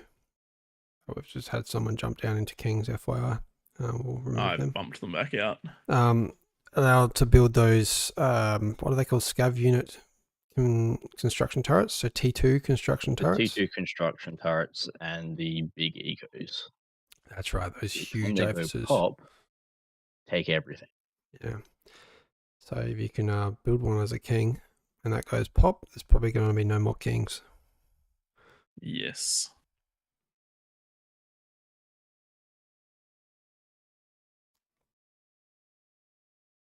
And for everyone listening, just a reminder, jump into the Discord if you want to talk to your teammates. There are about 500 people now in the Discord community. We really appreciate everyone joining. I've just recently posted the links there. It's the third link, which will take you to our Discord. I've just locked it down, and I think we're ready, just about all readied up. Yeah, all readied up. Yeah. Let's get this one running.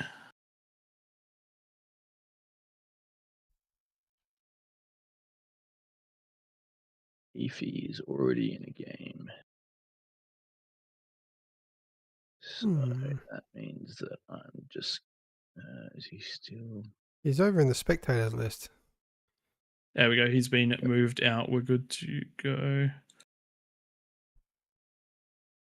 There we go. All right. And I'll unlock the lobby once we're started off. We just have to do that. Otherwise, players will continuously bump in and bump out. You in this game, Tom? I don't think so, but I'm going to double check because I didn't pay any attention. Silly me. I have an idea bar. Sorry if I'm butchering your name.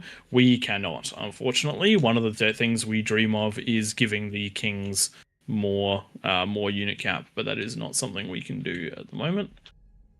We've heard whispers that it could potentially be in the works, but nothing that's current.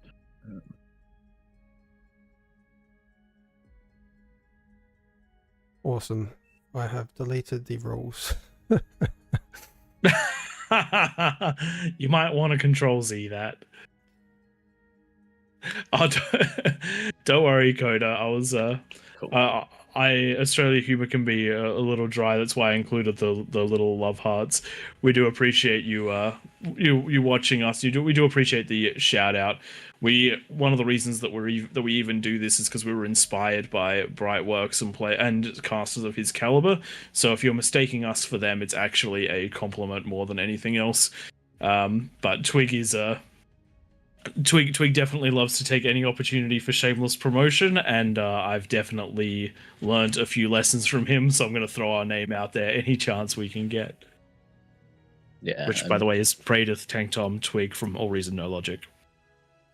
We mentioned that we think we've got the tweak set up for this round, where we've got all the extra eco units, but not the extra army stuff. Shadow, you bastard. That's a good time. That's a good time.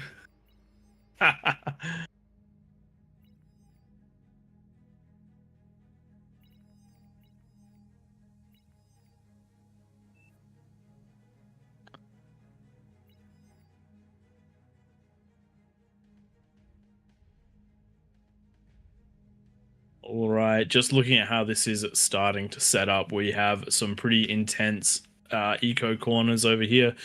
6 players in this bottom left hand side, 6 players in the top right hand side, 5 players in the top left hand side. Then the others a little bit more sparse. That's going to be some pretty big pressure. There's going to be 3 massive ecos versus the 3 wings of the king. So dealing with grumpiness, dealing with Cookie Destroyer, this is going to be quite a hard one for the team. Just bear in mind, Cookie Destroyer was one of the players that put a huge amount of pressure on the Kings in that first 10 minutes, and you saw what that did to the player in the bottom right hand side. The king in the bottom right hand side could just never properly get online because they were never given a moment to do so. That harassment was endless. And because of that, there was a massive weakness, and even when the push did manage to make its way into the peasants' bases, it didn't go anywhere because there was 1 player too few pushing into that zone. So just that small amount of units, which means they couldn't cascade into a big offense. That is just how important the early game is in King of the Hill. I think everyone's had enough time to place. There is 1 or 2 players that haven't joined actually.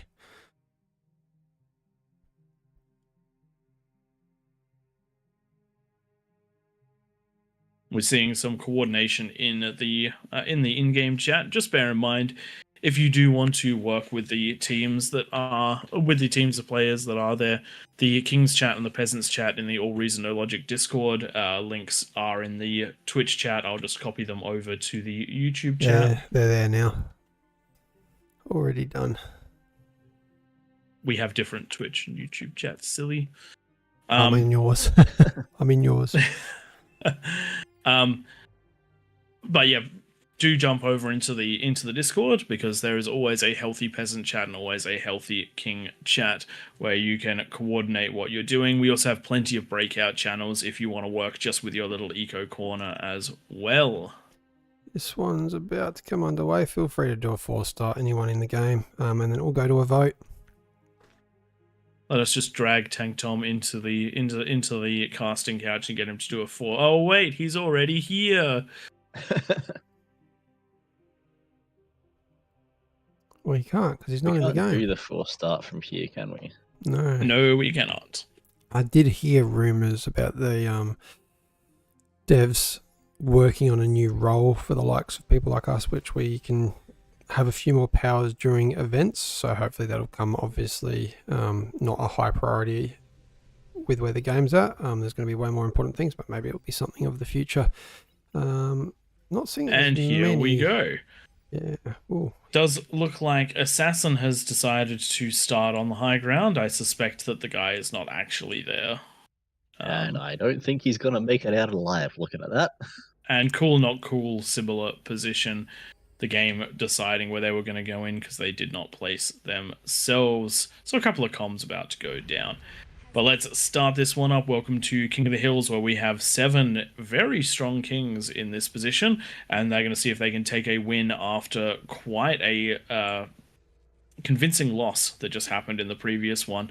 The peasants got the aggression on nice and early. They didn't let the kings push out, take the extra space, build that safety barrier. And now we're going to see whether the kings can come back with a wrath. All different kings, just in case anyone is wondering. But with the likes of Cookie Destroyer, Grumpiness, I do believe Hot Potato and D. Timon have done reasonably well in the past here as well. I can also tell you that we also have some I have no idea. Definitely has an idea. They've been up there Yes. before. At a With a strong 39 with a yeah. 39 OS and some silver chevrons, I would like to think they have a very good idea. And we'll see whether or not the peasants can beat the Cookie Destroyer 7-minute 15 APHIS on the outside of the map. And it does look like these players are working together. They're going with the energy storage strat, where they just try and dump down enough energy storages to power through all of their problems and steal any overflow from the rest of the map, which does look like it is working. They're only at plus 100 energy, but the energy is filling up very, very quickly, which I'd say has a lot to do with geos coming up potentially elsewhere on the map, as well as lots of nice overflow. We've seen this before for early game aggression, particularly on Raptor Crater, where players have managed to throw over 50 incisors at the 10-minute mark at the Kings, and they've done it off of a similar strategy. We'll see whether it works for Eco. What do you guys reckon for this one? I definitely got it very wrong last game, predicting the Kings would win. Thanks to Tom not doing his job and winning. I got out a little bit, but I couldn't You did. keep getting out. The 'cause- fans took out a few twiddly little wins. Good job with that. No, it was a very and then tough Corona time. was just degunning all of my defenses from the bottom. That wasn't a real comm. That was a decoy comm. Decoy. Yep. Yeah, I could see that it took him 4 or 5 deguns to pull the stuff, but I had more no like way of 40 or 50. stopping him. And this is where the placement of those defenses is so critical. Something which I've seen someone do it before, but I haven't seen it recently. Someone used mammoths for defense up there. I really like that. 10 mammoths is so much damage and chonk sitting in the top corner. Yeah, it's 22,000 metal for 10 mammoths, but no one's getting into your base anytime soon. They deal with things like they actually deal with Karganeths, which is crazy. If I was coming beyond across that, them, I'd you just can ignore move them. You just ignore them, I reckon, and walk through them because their With damage is 10 of them. With 10 of them. If you were going the like mass recluse or mass termites, they I'd just ignore. absolutely dumpster. They absolutely dumpster. Just thank you for the follow from Terran Dawn on the AllReasonNoLogic Twitch. Well, we've got a bit of a quiet moment here. Do you want to give us the history of how we came up with the name AllReasonNoLogic, Twig? No, we can't say that publicly. That is one of those secrets that if you know, you know. If you look at it, you'll probably work it out, but we can't outright say it while we're broadcasting. All right. And if that's not enough of an explanation, I really don't know what I can tell you. We can tell you the situation that came to it, though.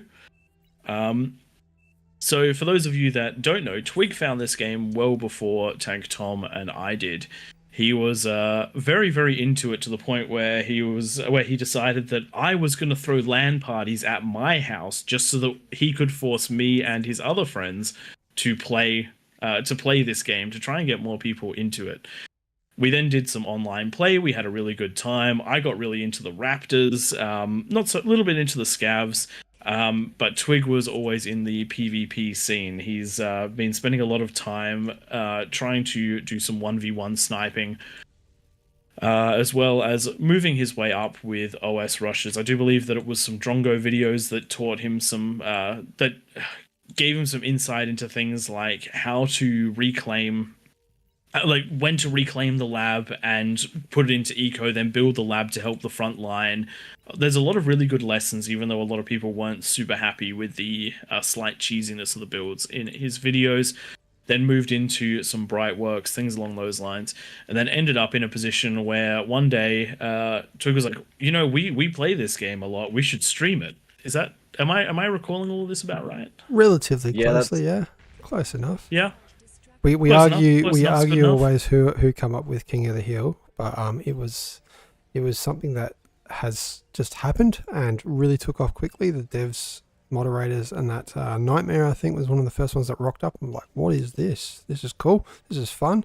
Let's open it up to everyone, and it really took off off after that. That was around November last year. Interestingly, since the last argument, I've gone back and I've had a look through some of our old chats, and we can argue till the end of the moons who came up with it verbally, but the person who came up with it on paper is me. Did you happen to go into the I'm not going to mention it here. I'll remind you something later. There is a bit of paperwork on it that I came across with another content creator that we won't mention, on a dashboard saved somewhere. Ooh.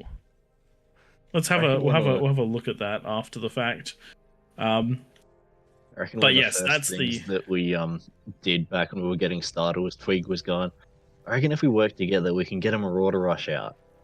Yeah. I think that was one of the first videos that went up on our channel, wasn't it? It's actually Was that the one that we gave Rightworks. to Rightworks cast one of those ones where instead of doing a commie eco with 2 players in glitters, we did it with 3, and you can get the best I ever did was a Marauder out in 7 minutes 47 in the eco position of glitters, and that's where you combine 3 backlines. It's back before there was really 6 frontline as the meta. It was back when it was really only 4 or 5. So you had tech players in the back of the canyons and on the opposite side of that position.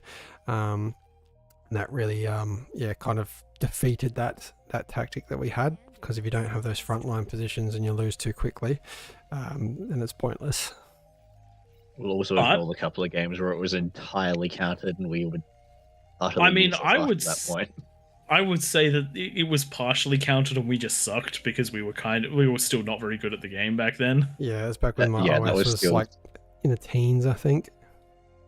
I mean, I was like OS 12 maybe, and well deserving of OS 12.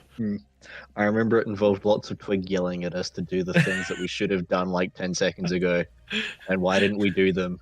It was a good time. But when it did work, getting 10 Marauders into the backline on glitters at the sort of 8.5 minute mark is a ludicrously strong strategy. Chat line up like, what the fuck? What the fuck? There was watching the replay. You just kept on running. Watching the replay was absolutely hilarious because you would target conversion and keep running. Target conversion, run. Build power, run. It was good because you could give out the Marauders to 3 different people. So 3 people microing armies rather than 1. They can be used really efficiently. You see a commander and you're going to 1 versus 1 up with 1 Marauder and then send the rest on to do something else. I'm just going to jump back to the game because there's less than a minute left. And we've got a second AFIS coming up in the middle of the map. Have we got any strong ecos around for the peasants like we saw last time? Few. Maybe not as strong. We do have a few, but nothing quite to the extent of the previous game. I'm not seeing any AFIS by the 7 minute mark. We do have triple fusion down for Winera along with the advanced Geo, so it's only 1,000 power difference.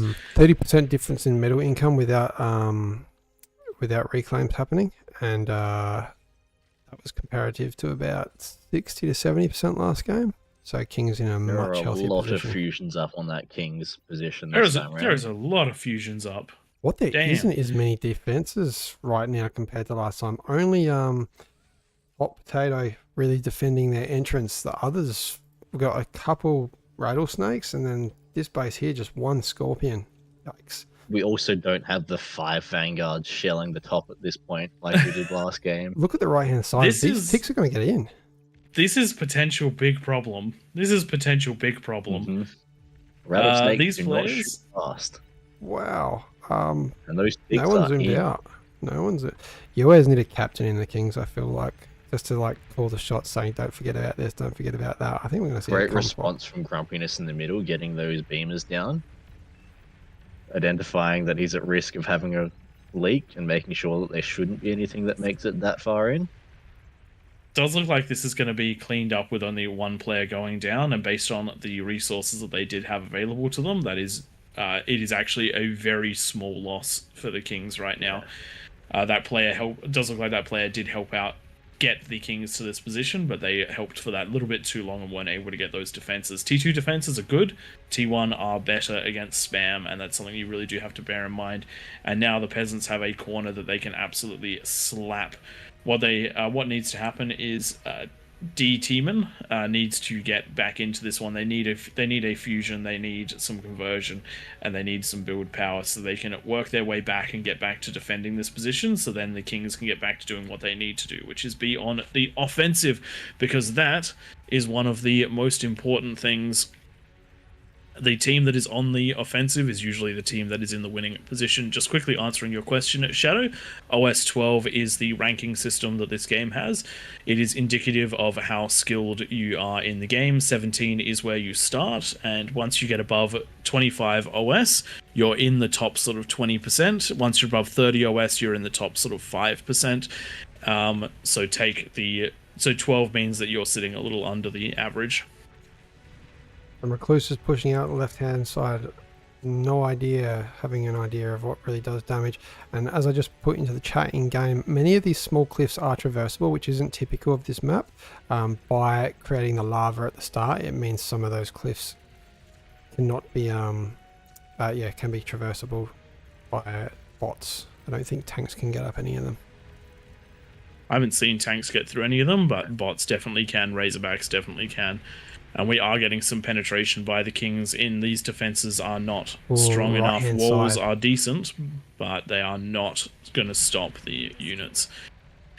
And this wind going down is not a huge loss in the scheme of things, but every little bit does make a difference, and it does stop units from getting on the front line, and does mean more defenses. Down on the right, or the peasants, with T3 coming out of Grumpiness from the top of that hill. Razorbacks taking out 2 comms, 2 Razorbacks falling, and now we have peasants falling quickly. This is how to do it, guys, as kings.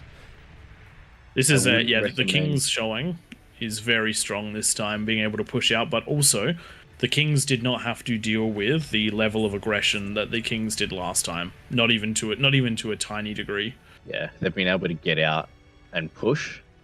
Last time I got out, dealt a little bit of damage, but there was no way that I was pushing because there was just the layers of units and defenses. Having said that, the kings did not have a king that fell within the first minutes, which happened this time. But luckily, a good coverage, everyone reacting to D-Team and falling straight away.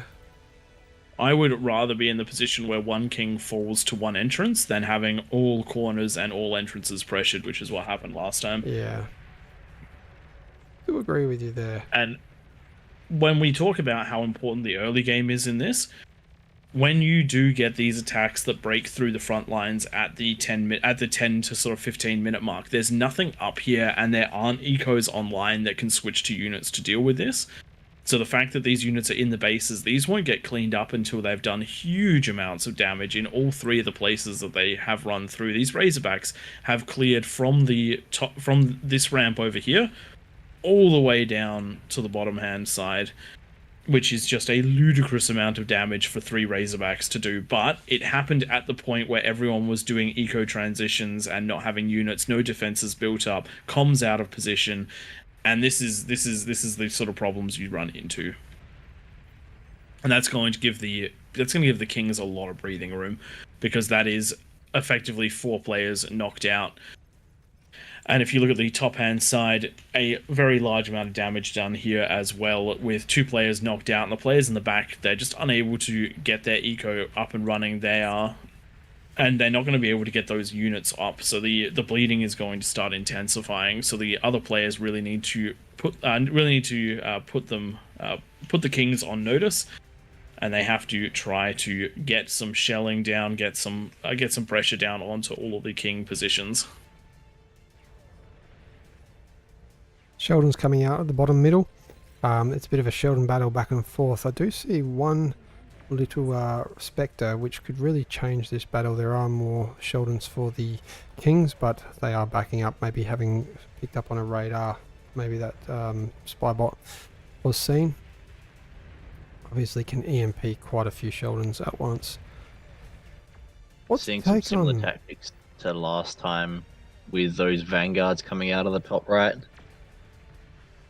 Thankfully, the shields are down in slightly better positions to keep the rattlesnakes alive, and those rattlesnakes are going to be trading back and forth and preventing a complete collapse, at least for a while. But that shield is down to 20%. Thankfully, there are 2 shields already and a third one underway, identifying the problem and going into it as hard as possible. Shadow in the Skies, eco is going quite well with triple fusion, triple aphis, as well as an epic converter. We do love those epic units there. We've done that to try and give the kings just that little bit more population by allowing for those bigger build turrets and the bigger conversion, just so that you're not using all of your population just to have the base. Tell you though, positioning right on the edge, if that area does break at some point, that eco is not going to be too hard to hit. I do like how far out it is though. If it does go pop, it's not going to chain react with other kings. That's the one advantage. Oh yeah, those Razorbacks. Something to know, the Razorback is phenomenally good at killing units like ticks. However, metal for metal, the ticks will outtrade the Razorbacks. And we did just see that a complete surround on a Razorback with ticks is a huge amount of damage. And I do think quite a few ticks to do it, but... Yep. But they have done it. They have held this one off. And it does look like the... Oh, wow. The economy is actually in favor of the... Oh, no. The economy is not in the favor of the kings. It's still slightly in favor of the peasants. But that close. is... Close. That is a lot closer than it was last game. If I was the king right now, I'd do everything to already abuse where they did break through and try and clear out the back lines. So you can see here that there is nothing in the way of going down and like clearing out through here. There's not going to be any defenses. Many of those dirt, call them the dirt area, the dry sea. Dry seas. They are not into the stage of building units yet. They're still trying to scale those ecos. And when they come in line, online, that's when it's really tricky for the kings to defend against that many players. Oh yeah. Yeah, you have to try and make sure you get out and say hi before they get to the point where they've got T3 charging. So, for example, Zing, who started out in at the bottom right-hand side, they're up to 6,000 energy production, and Human Being not far behind at 3,000. The wind has dropped between looking at those two. They are at the point where the transition towards conversion, aphis, all that sort of thing is right on the cusp.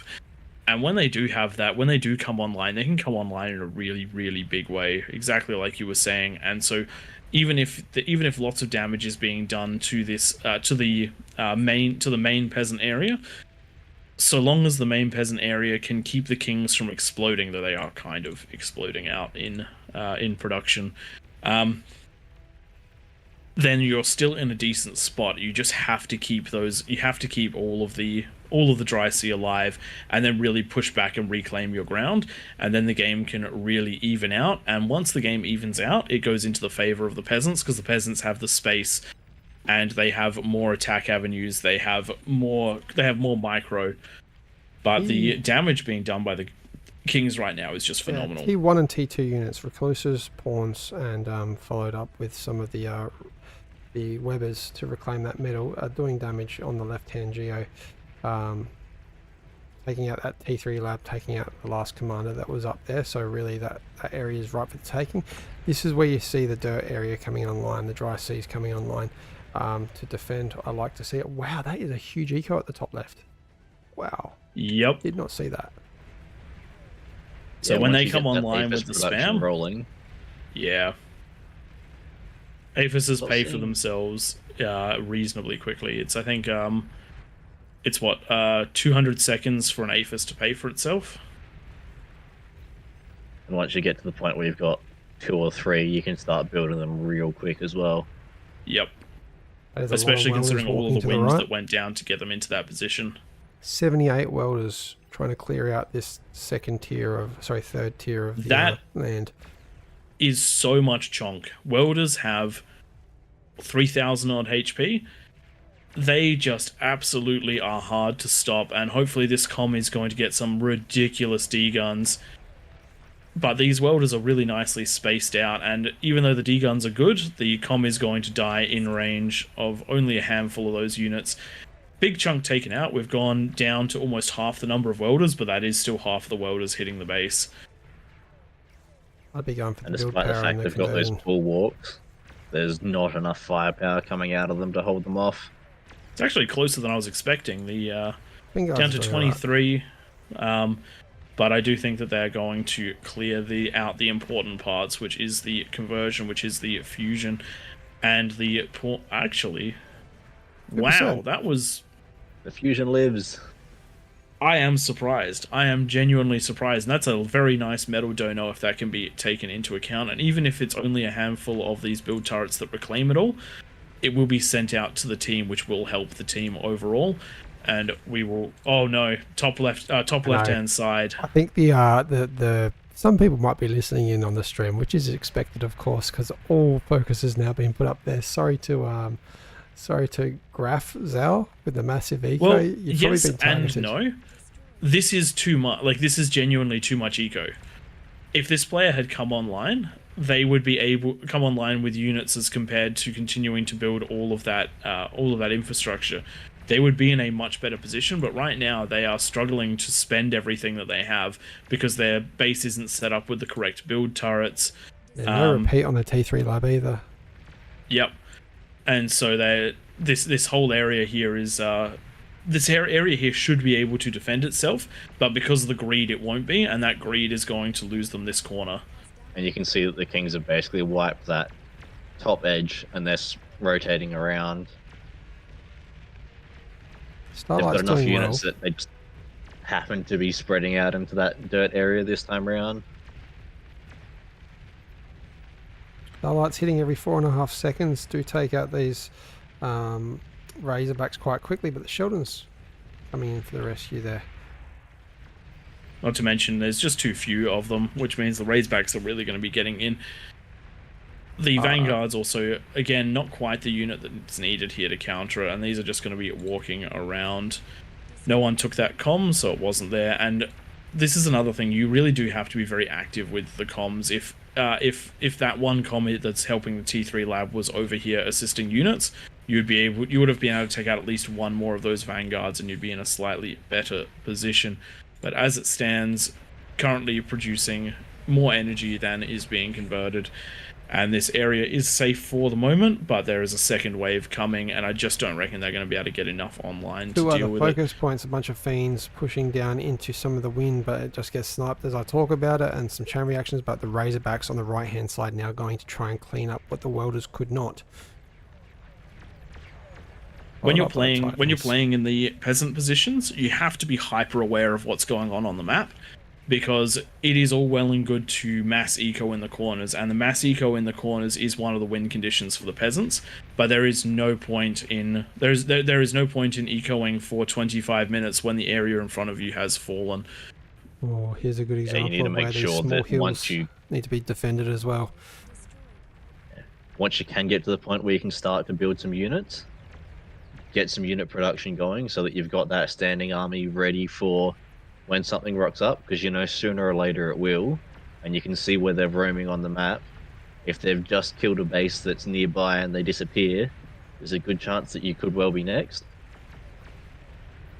So it's making sure that you've got something up ready to deal with it. Static defenses are okay, but there's a high likelihood that static defenses aren't going to cut it by the time that the army rolls in. No, and as we're seeing, the sort of armies that are rolling in right now, like on this right-hand side, it's 12 Razorbacks and 4 Titans. And there's quite a lot of eco power here, but there's only a lab producing ticks. 3 labs producing ticks. If 2 minutes ago, each of these players just around built you, units, that would be enough to probably defend this if you had snipers. Yep. Ticks and snipers would do very well against this combination. But because this area is going to get cleared, even though the top right hand side is doing quite well at their entrance, they're going to be gutted from behind, and there is nothing that's going to get here in time to deal with it. These Razorbacks just on a move command into that corner, and that's going to be all she wrote for that corner. That commander going down on the top left means that there's just T3 defending now, a constant stream of Razorbacks, but they should be cleaned up with the support of the Vanguards, doing quite a bit of damage from range. The real damage is being done by the Shiva army, though, moving south, along with all the Recluses, now taking out everything in their path. These wins go down very well to Shivas and to Recluse. And what I'm liking as well is there's a bunch of Webbers following everything, reclaiming the middle, which is giving the Kings the eco advantage now. That's a very big deal. You do need to work well with that reclaim. Sorry, I was just going to point out the peasants are in command of this position over here. I'm going to ping it so that people listening in can't look. If just something shot up over the hill there, that's death to the Kings. And that's the thing. If one more player in the back line came online with catapults or with vanguards, then you could take out an entire king right here and now. Ooh, what was that? What was that? I am going to I go missed and what that was. Was that an invisible unit? I'm suspecting it probably had to be. there is still the possibility to rebuild, especially because that epic fusion just came online, which is enough energy for the entire team. So it's not over, but what we need to see is build power come up quick, smart. So that just swung the eco in favor of the peasants by 100%. The problem is that the King's army is already in position to deal damage. It's down the bottom here. It is pushing into one of the last eco spots. This could still be anyone's game, and it's going to be and as you said, it's going to be dependent on how quickly the Kings come back online, because they still have absolutely plenty of energy production, but they do not have the conversion anymore. They need build power and conversion, and they need to keep microing these units so that there's less and less avenues of attack. We are seeing Razorbacks on the top right and Shivas dominating the bottom left. But really, with all these Webbers coming up, potentially problems. Sorry, Recluse. Potentially problems for the last standing eco for the Kings. Big eco, anyway. Jump in the comments, people. On Twitch, what happened in the middle? What got through? Because I was zoomed out and I did not see any dots in the middle. Pick's actually getting through. Pick's getting through right now.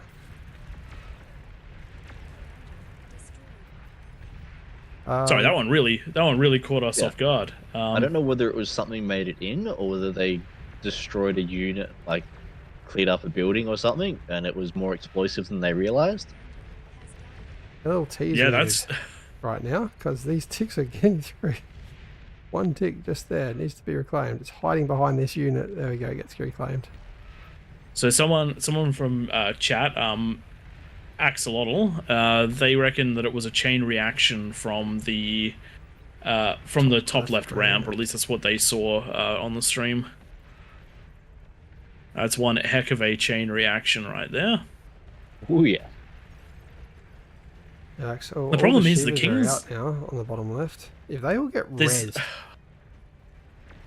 I actually think it's really hard to tell who's going to win this one, because the Kings still have units in places to deal good damage, and they've also shut down essentially most of the top half of the map, which means they can concentrate on defending the bottom of the map. All the Kings have to do is survive this next push out of the peasants, and they'll be in a decent position. Yeah, if these Razorbacks can bypass these two Titans and the Commander, oh, it's not happening. Bang, bang, bang. 3, 4 taken out, and 5 taken out, so now it's 3 versus 2. Ouch. But there's another wave behind. There is. Oh, it doesn't look like it's heading where it needs to go anymore, and we're going to be reliant on the spiders going towards the top left to try and deal the damage needed to be done. Something to bear in mind on how quickly the Kings are getting back online. The Kings have gone from 1.2 metal to 2.2 metal in the last 2 minutes. Catapults where we wanted to see them. They have target fired up here, so some damage being done. We have... I think this is down to the 70 percentiles. This will be game over if this eco pops. Yep. Yeah, well, the Kings did have roaming armies. Those have been whittled away, and there's not too much left out on the map. So they're going to have to be able to replenish themselves. Well, if this is continue this fight. Without build this is one of the... This is one of the That best things to have happened in a Kings game, because we've said it a million times before in 1,000 previous casts. All it takes is one thing to break the Kings, and that's exactly what's just happened.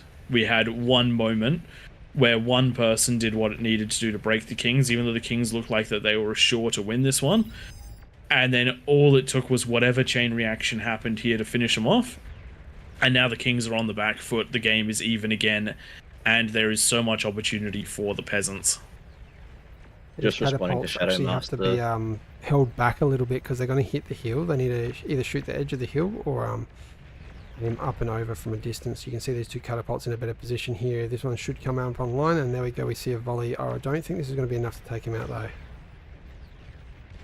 No. Other guesses from the chat is that it was a plasma that bounced off of a shield. And then we also have a comment from Chronographer, Epic Geo giveth and Epic Geo taketh. Oh, sorry, Epic Eco giveth and Epic Eco taketh away, which I quite like. Responding to Shadowmaster, the buildings do count towards the population cap. Again, that's which is up part on the of why left-hand we. side. They are going to pop this advanced oh no! converter, and now these don't chain react like the T1s do. That is one good thing about adding these. You don't have a quick fall of build power for the Kings. Yeah, makes a huge difference. And it means attacks have to be powerful. But they just... So you were saying, Tom? Yeah, you have to kill all of them rather than just popping one or two and then the entire thing chain reacts like the T1s do. Does look like the ecos have equalized now, the Kings and the peasants in the same position, but the peasants have many attack avenues, and a lot of these players around the outside are online and rolling. We are getting some damage done by a few titans here though. They're looking for some high damage, but unfortunately they're just missing out on walking into one of those big eco centers. They're going to grab some conversion. They're going to grab some build turrets, I reckon. Around that geo. Very nice grab just there, and the comms do need to clean up those titans before they can get just a little bit more shot. If that missile can go in on the nice. geo, it will take it out, but a good job just there. Oh wow, chain reaction down the back as well.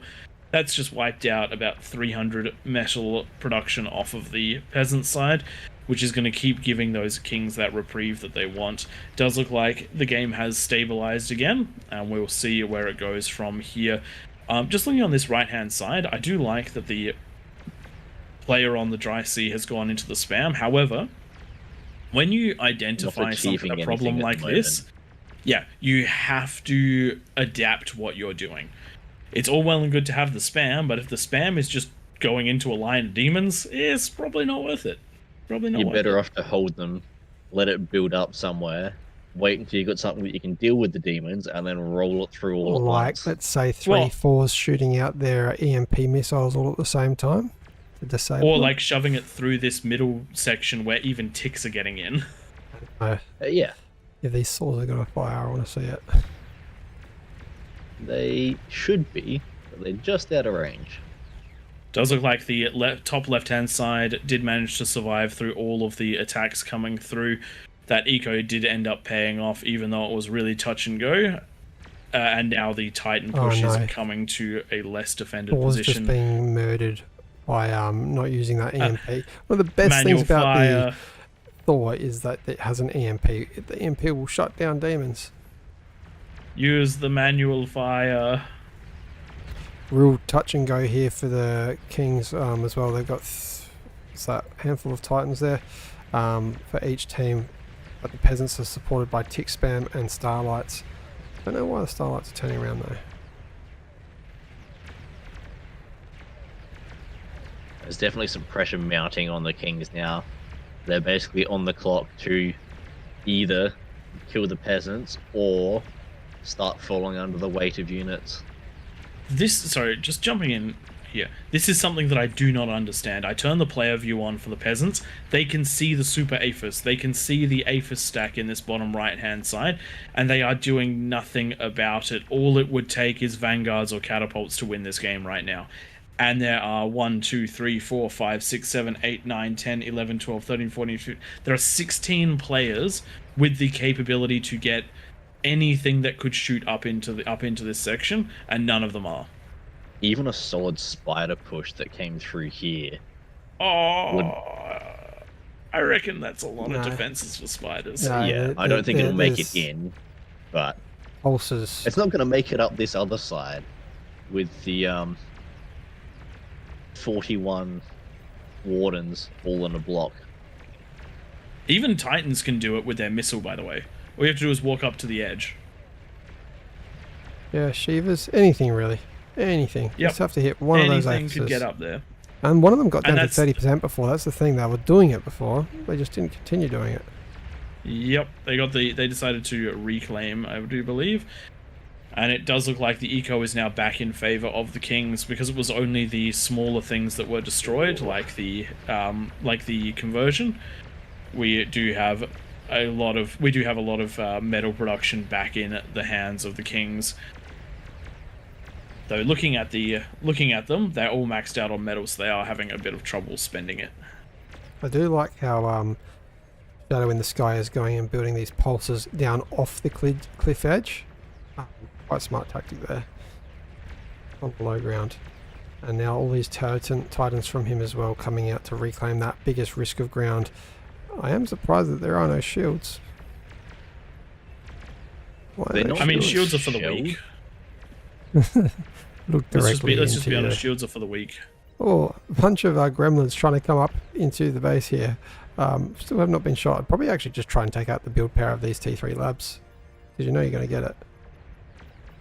Oh, actually, no, it doesn't chain react. Explosive. Doesn't chain react. Conversion we're seeing conversion. That's what you want to What hit. would be great is to let them be seen next to explosive things. Oh, nearly. Oh, just no, you need a lot more shots than that. 20%. Need a lot more shots than that. But again, the peasants are hyper aware of what is on this high ground.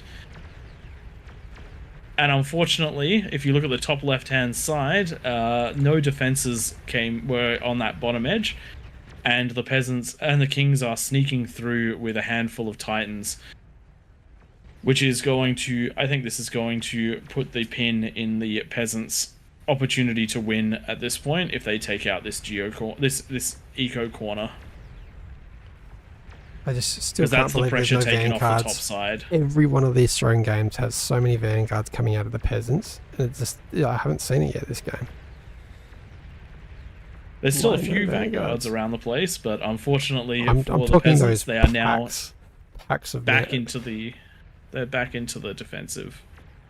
I do like that there are a bunch of res bots though. Hopefully resing some of these bigger units.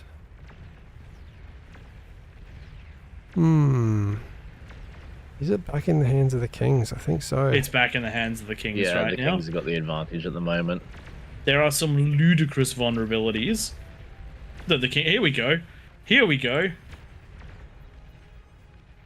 Bottom hand side. This could change the game. They just need to fire at the correct place. There is enough in one volley. If it does fire into the right spot, they're not firing. They're struggling with the line of sight or the Move them. There we go. There we go.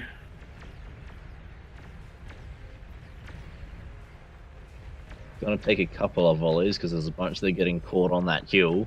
However, but we're down to eating the weakened one. That's a risky play, but it's going to pay off. Yeah, that's not a bad idea. If you can eat them, they don't go boom.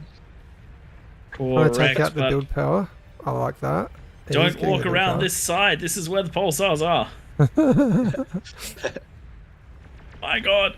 Just go to the side that you have defended. You have the left side in control. Go to the left side and fire onto the Aphis. Oh my God. I cannot believe this. And now all the Vanguards are going to get into place. This vulnerability has been closed up, I reckon. And that is unbelievable. That is genuinely one of them's still at unbelievable. 49%. all it needed was those to stay in the exact same position on the exact same And keep order. firing. Just You could have seriously swung left a bit, but get up, yeah, go to it the was- toilet or something, and come back, and you will have won the game for your team. Oh man, That's rough. That's really rough. oh man, that hurts that catapult army got taken away. That was the win. Yeah, and this is why we say these games can turn on a dime. Player skill is the ultimate balancing move in this one, and missing an opportunity like that is truly devastating for the team. Something to bear in mind: if you're struggling to get that attack angle, just target the very top of the cliff. 90% of the missiles will fly over and scatter all over the base. Those Titans get further up the hill than I was expecting them to. I am liking for the Kings now that they have 4 of the super epic fusion reactors and 2 The different Kings do not need more locations. eco. Look at their medal. The only player that's spending theirs is Cookie Destroyer. Everybody else is overflowing. They're currently More in build advantage power. over the peasants. What they need to do is go all in on those units, and do attacks like this with these demons, where they're just going to go and push through an area that they know still exists. Spread them out, get the damage done, pop what you can, and move on. Oh, I didn't see top left lost its Left eco. side. That huge eco that was at the top left must have fallen at some point. Oh, they've finally learnt. The vanguards are shelling in. There are Unfortunately, shields, but where is the support from the team though? Demon's going to take this out, maybe 1 or 2 or all of them. Ugh. Fuck. Now I know that this would have taken a while, but I would have run these down on the low ground and up towards the area of vulnerability. That's what I would Yeah. have done. there is But- now a lot of vanguards covering that other corner. Blue team is still in Yeah, but control of this area here. This that's the thing. Yeah. this is it. Just put units there and shoot. And literally the first of the plasma deflectors was only just built by this constructor sitting right next to it right there for Shadow. So now Vanguards have lost their penetration power. There is 1 catapult that is still shooting up there and has got an APHIS down to 20%. That's all it takes. All it takes. Keep shooting on those locations. Just keep shooting that spot. 40%. You'll slowly get more and more XP on it. And as long as you're getting damage on it somehow, Yeah, they're reclaiming. Is this going to be perfectly poorly timed? Oh no, the catapult's shooting elsewhere. Yeah, you gotta turn off 4%, hold 3%. position. You've got to turn off fire at will. You've got to keep moving them side to side so that they can't be hit by the vanguards. And just based on the firing positions they're using, I'm fairly sure that this is a player that's listening to the stream. Because they have done exactly what we've been saying the entire time. Yeah, this last one about to be reclaimed. If one of these volleys hits just as this is going to be close. Oh, or that not was quite. it was almost perfectly Not timed. quite. Not quite. But look, yes, you're not getting the explosions, but you are getting those destroyed because they are being taken out, and you just have to keep persisting with this. You've got to try and keep pushing through. If you can take out one of these wings, then the peasants will have the game again. But if you can't take out one of those wings, then the peasants won't have the game, and that's the position we're in right now. Yeah, these catapults, if they were turned on hold fire, they would be making a lot more difference right now. Yep, because right now they are having trouble targeting the thing they're targeting, so they're just dropping their loads on other units. You've got they're being told to attack a position, but because they don't have line of sight, they are just not doing that, and so they never have the ability to fire on what you want them to do because they're trying to do their own thing. You can see if you zoom right into where they're attacking, it's on the little lip just down the other edge. You need to touch right on the tip of that cliff. Right on that little tip there, and it will cascade over. There we go. That's some rockets flying in, and see how wide that penetration goes. Yeah, just took out a couple of those construction turrets, a couple more. Are we going to see some of the conversion in the background go down? But it is Maybe a not. little bit too late, unfortunately. The high ground position has been ceded, though we do have the vanguards up here, and these vanguards might be able to do the work, but big pushes coming around the map. The top left side has been finished off by more Titans. There is a big push coming down on the bottom right hand side. There was a ludicrous number of there is a ludicrous number of Thors with some demons backing them up, fighting into Thors and spam. This whole area has become such a wreckage. The super that, just got to 10%. Sorry. What is oh, happening? what caused? Oh, that was the vanguards, was it? Vanguards, yeah, must have been. Just a little bit more. Just a little bit more. They're on the clock, these Titans, and what are they called? Welders are coming around the corner. Yep. I wonder if these sit inside the bubble. Oh, is that happening now? Is this person like IQ a million? They'll be on high trajectory fire. The thing is, there are so many vanguards here. You can bust through those shields. You bust through the shields, you take out the artillery, and then you work your way up to you don't have to bust through the shield if you're in the shield. So they could just shoot up now, and it will hit the super effice. Also enough eco up there that if it bounces and hits something else close enough. Why are they not attacking? It's just on move command. You need to just shoot up, boy. 1 or 2 going up, bouncing on. How much damage does that do each time it hits? Why the move commands? Yeah, there's enough vanguards that you can overwhelm that shield, and then you don't have to worry about dealing with the shield. This is just, I think, coming down to experience of people that have played Bar a little bit less than we have, which is totally fine. And it also helps being able to see both sides and not. I mean, in this case, it doesn't, because player view you can see it has all the information you need. The player view can see the shields. The player view can see the artillery. The player view can see the super APHIS. That you was just gotta control those units. That was 20 minutes of the peasants controlling that little entrance there, and it has finally been taken back by the kings. And the kings definitely in the lead with eco. This was the king's game to lose, and then the mass chain reaction made it into the peasants' game to lose, and unfortunately the kings have reclaimed that momentum and are pushing out. The peasants just got so stuck in the idea of what they were doing and just were not able to punch through adequately and do the damage they needed. One of the things about these ecos is that they just chain react like crazy with these epic converters, with these epic fusions.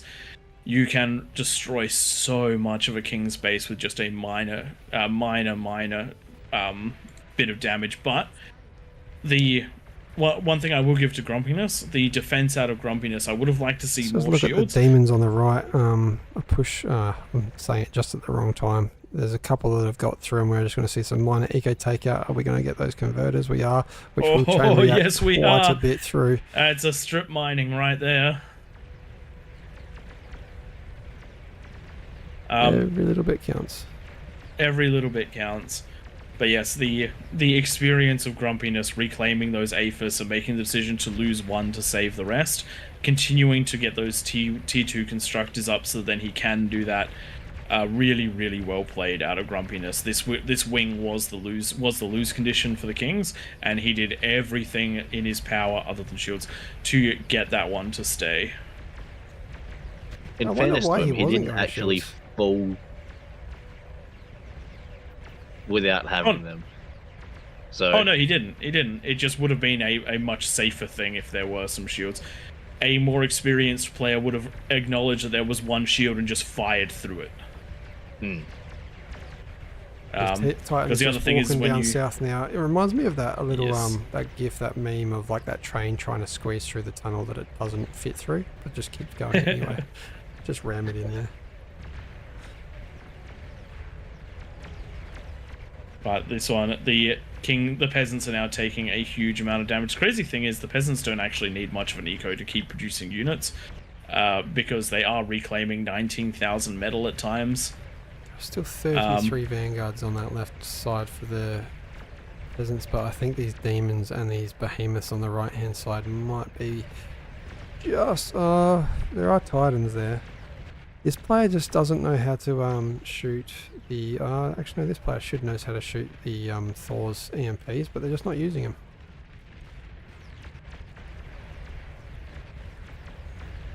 Those Thors are going to be struggling to move through those wreckages. That's why you need a behemoth just off ground fire. So Axolotl jumped into the replay. Oh wow, big explosion there. Super Aphis has an absolutely huge explosion radius. Axolotl in chat went back through and watched the replay of what happened to detonate in the middle. One of the players was clearing space, and they accidentally set off a Wow. converter, which set off a massive chain reaction. Self-inflicted. Yep. I thought that might have been the case because we didn't see anything up there, and I'd looked up there not long before it happened. Recently enough that if I'd seen something that could have done it, I should have been aware of it. Yes. So that makes a lot of sense that it was clearing space, which was a little too explosive for...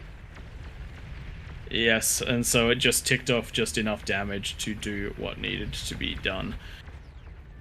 Does look like all those vanguards have been taken out on the left-hand side. Behemoth, Titans, mass spam. This is essentially all over for the peasants at this point as that attack runs through. There might be one opportunity with the Titan attack in the top right, but I just have a feeling that the peasants are going to be pushed further and further back and are going to run out of momentum.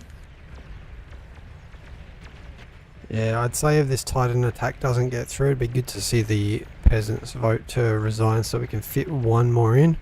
It is 11:30 here, so usually this would be about the cap of when we don't do any more games for the night. We would like to fit in one Raptors though.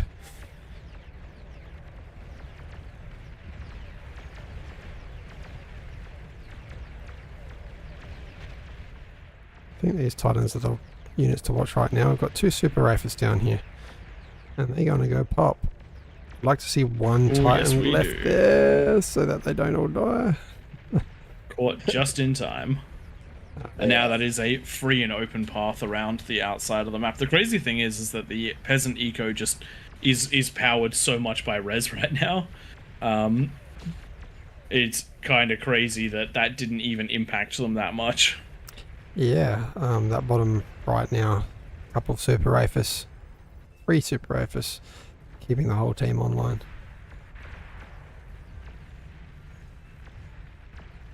Alright, does look like the peasants' last big attack is coming up.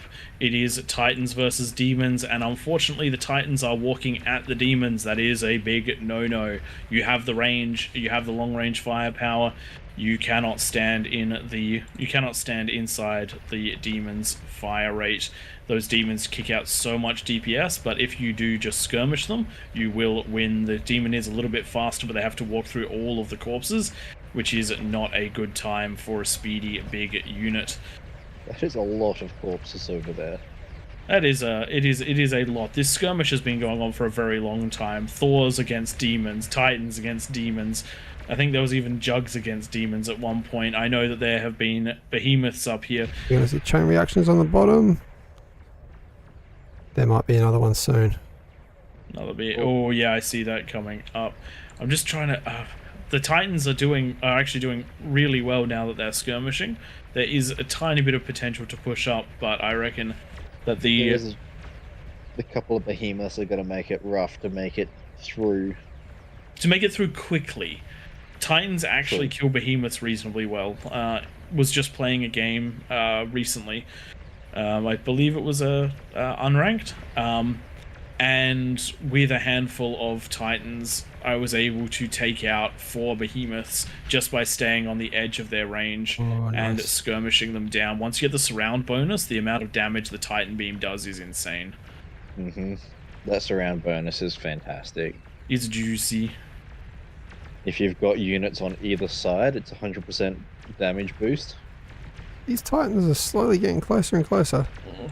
Yeah, but they're also running at into the range of the behemoth gun, and that behemoth gun just wiped 5 of them out in basically 3 shots.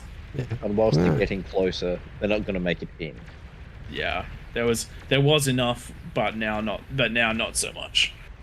Oh, 2 Titans coming from the top. If this build power was able to chain react, this could actually shut this entire side down. But that T2 just reinforces just that little bit, and doesn't let the 1 Titan completely cripple that economy. Though the Behemoth is doing a decent job of helping. A couple of those build turrets taken down. Good job by the Peasants not giving up on this one, but at this point it is time to throw the flag, and so that we have enough time for the next one. Let's just watch this. If there chain are reaction. any peasants listening that do have the ability to call that surrender vote, would be greatly appreciated. Yeah, these Jeez. Titans are going to roll through this bottom corner relatively quickly.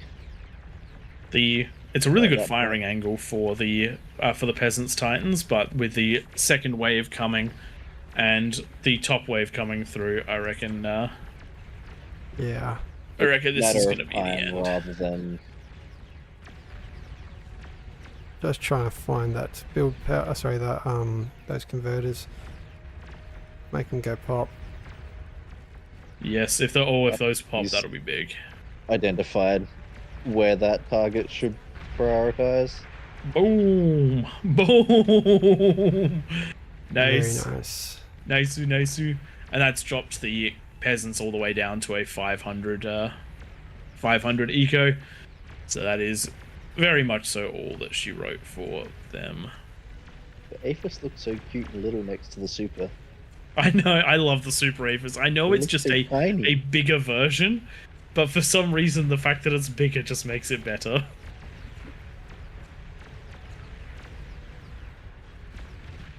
Here we go up north. J Frost, Haven, No Nice Things, Morgs. If one of you could hit resign vote, that would be fantastic.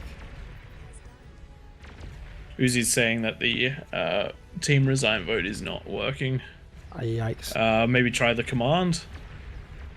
Yeah, exclamation mark CV. Resign. We disabled veiling votes. I don't know what that is. I don't know how we disabled calling. We didn't. Nightmare must have. Okay, Which yeah, does that make makes sense. I'll tell you what though, commanders can be self-deed. That would be a quick game. 5 comms left. Sorry, 2 comms left for the Peasants. Where are they? All right, So please for feel those free of to you screen listening, sheet. There is a commander down here, next to all those demons that are traversing the north. in between on the right hand side, middle of the map, there between the Titans, and there it is. That's been Ran seen. out of energy, I believe, and The then last top one's of top the right. very top of the map, Top right Haven corner. is the There last we one. go. Doesn't right. And the Oh, control deed is coming there out we by the look of go. it. Thank you very much for the control D there. We'll jump into the next game very quickly. Incredibly well played out of the Peasants for holding on so long with the insanity that was the start of this match. Would have been fantastic if you'd been able to turn it around when the base took huge damage in the middle. But unfortunately, we didn't quite see that one from happening. So good job out of everyone who played in this one. Let's have a quick look at those stats while Twig and Tank Tom make their way into organizing that next one. Damage dealt as to be expected. Cookie Destroyer right on top with the super eco in the middle. But all of the Kings doing a fantastic job there. But we did have a couple of Peasants that really rivaled them, considering that they could never have matched those ecos individually. Having a quick look at the metal produced, we do see several of the Kings doing really well, but just that exponential growth for the Kings, really, really phenomenal. In fact, even when you look at the metal produced, a lot of the players metal produced didn't even take that hard of a hit when it came to the mass destruction in the middle. It was mostly the build power that got shut down. So very, very strong. The line does flatten, but it definitely doesn't stop going up at an excessive rate. Okay. All right, let's get ready for that next one. 9 kings for this one. If you can set up those bonuses, Tom, let's go for... Actually, let's wait to see who jumps in there. So if Kings, can you just I jump reckon yourself it- up to team 1 and we'll happily get you back down there if no one else jumps into team 2. Those that have that plus 60 next to them, just we'll leave it there for a second. I reckon it's gonna be plus 50. Just looking at how many peasants we've got. 50 peasants means that we won't go higher than the plus 50, I don't reckon.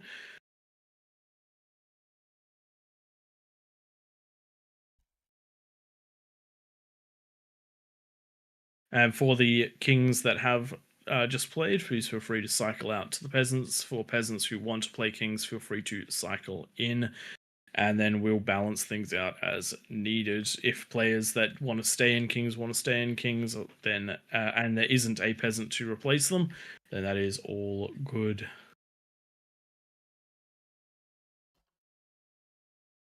I'll give people a chance to rotate, but if there's no one else that's moving out, feel free to jump down for the last 3 spots.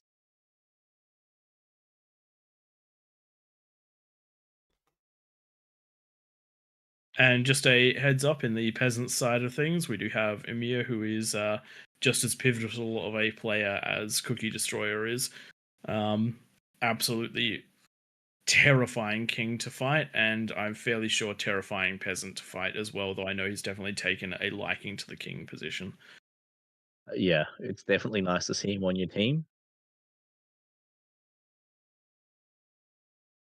I'm just going to duck out quickly and grab a drink, and I will join back in a minute.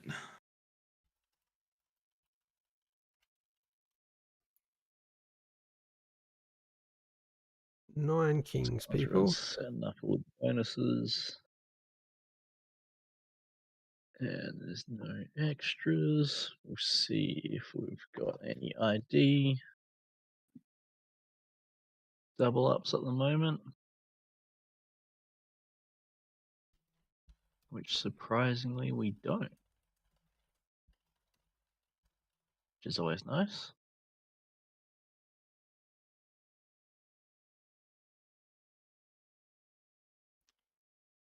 Who else has boss? Because we have no mods in here. And there's no ability for us to send boss to anyone else. There's going to be a lobby left behind, which is open up to everyone.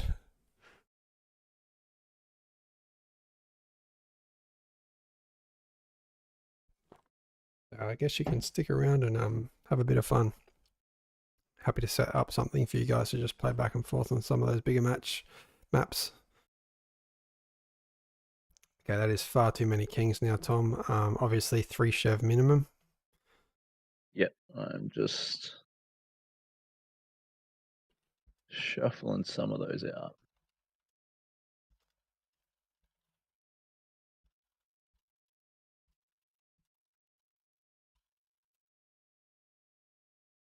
So for King of the Hill on Raptors, it's probably the least rules that we have for all of them. It's just literally no offensive structures. Tom, if you can also make sure, I know you're getting all the jobs right now, apply those Juno tweaks and they build type should tweaks. still be active. Did you not go to a preset though for Raptors? Because that... No, I just put the map on. Oh, okay. Good. That means So that's... we've still got the... We've probably got disabled tremors and everything though then.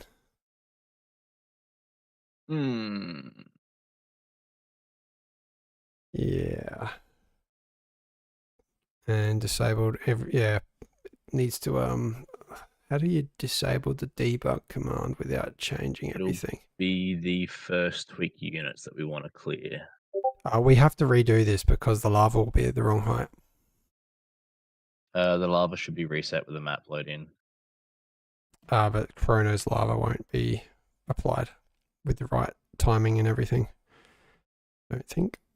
No, that should be. This is the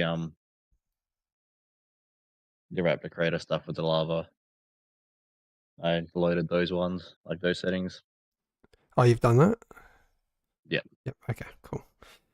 So it has been applied since we were in the last game. Yeah. That's nice.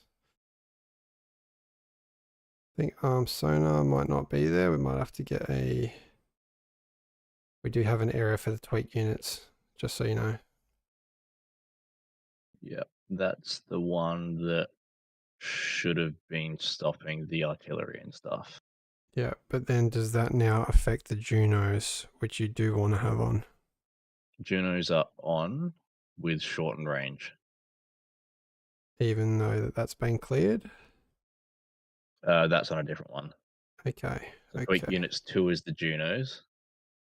Tweak Units was the artillery. And Tweak Defs 2 is the eco.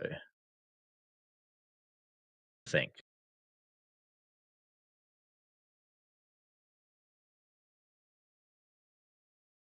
I didn't know how to.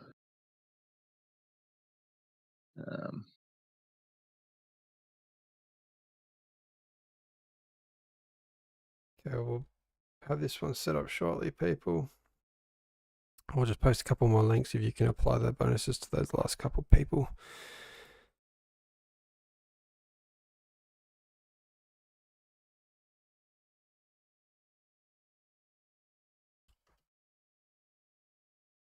And then once again, this will be the last game of the night for us.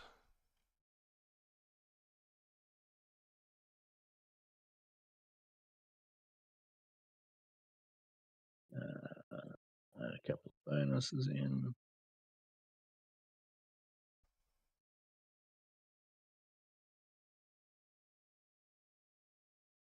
Got a couple of people downloading at the moment, so once they're ready, we should be pretty much good to go, I reckon.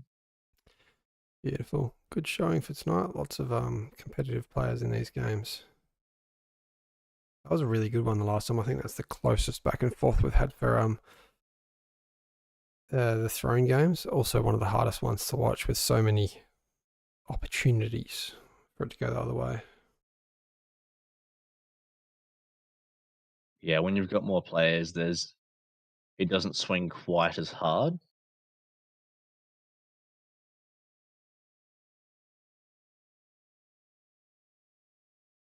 Shall we lock this one down and get it on the road? We're just making sure, I think, a couple players, one player left to download. Yep. Just waiting on Nemo. Once he's readied up, we should be good to go. 10 seconds, Nemo. Better hit that tick. There you go. Good stuff, mate. Ring. And apologies if these tweaks don't work. I'm pretty sure they will. Just haven't seen that couldn't phrase error before in the rules. First time I've seen that. I wasn't sure how to remove the tweak without killing the others. Yeah. But I'm fairly certain it shouldn't load whatever it was. So we will have a look. Should be good to go. Been lucky nice, with the, we are launched. Been very lucky with the player IDs tonight. We haven't had to do the usual hunt. No, they've been much better behaved. It helps having a few extra people chasing them down. But there's definitely been less than what we previously had. We're not going through fixing the kind of 10 in a single game, which is always nice. It is super nice.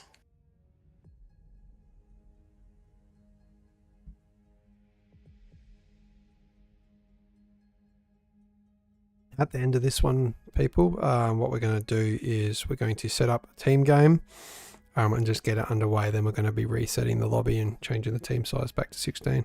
So if you want to stick around for one game, it won't be cast. It'll just be for you guys to be left there and have a bit of fun on an unranked game. 4 kings in this one. Typically we like to see one king start in the middle, take all 8 of those metals, and then the rest work outwards. I'll put that into chat while you guys type. And we're seeing that coordination coming out of the middle now.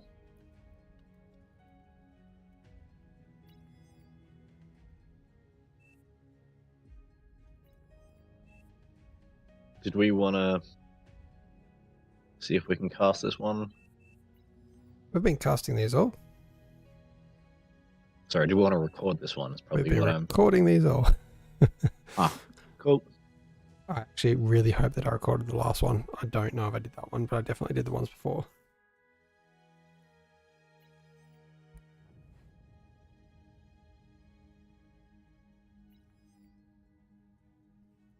We have a powerful bottom right corner, I'll tell you that.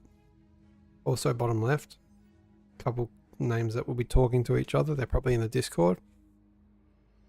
If you guys want to talk to each other, there's some channels in our Discord that you can join for the Kings and the Peasants. Just post a couple of links to those in the Twitch and in the YouTube.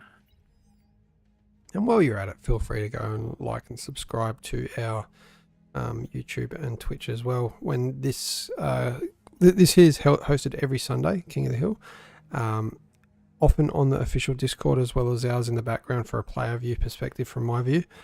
Praetor's usually got control of the official, and when we aren't hosting on here, it's streamed on our channel. So jump over there on those wakes. That's usually when there's a tournament or something like that. Hoshi GG, this is just Rack to Creator, but it has been tweaked by Chronographer, a member of the AllReasonNoLogic community that is quite involved with Beyond All Reason. Has managed to level out a lot of the playing field, but create a low ground for this lava ring. The lava ring it has helped so much with making people that have never really played this understand what's going on. There is a physical lava barrier, and people tend not to cross it before 10 minutes, which is fantastic, and it also makes it very obvious where you should be, what you should do, all that sort of stuff. Oh, I definitely did miss the doodle. I've been clearing them out, just in case there's any profanity that I didn't see that we don't want on stream. Just responding to Gammon Truths. Haven't played never versed another player in this game. Always against bots. Bots is where we started out as well, and we often do a Wednesday night with people. We'll jump on and play some different versions of bots games. Feel free to join us on those Wednesdays. We'll be in an open channel instead of a closed casting channel so that we can interact with people. We do those ones so that we can spend time with all of you guys. Alrighty, anyone who is listening out, I reckon it's time for a force start. That vote happening. And we do like this game mode because it feels much less stressful than doing PvP. It feels much more in the style of the Verse AI or Raptors. Very, very much so. I forget that I'm playing PvP when I'm on when I'm on maps like this and on Throne. Claymore, not so much. That one I feel like I'm versus two people. So I definitely enjoy the challenge there. But yes, if you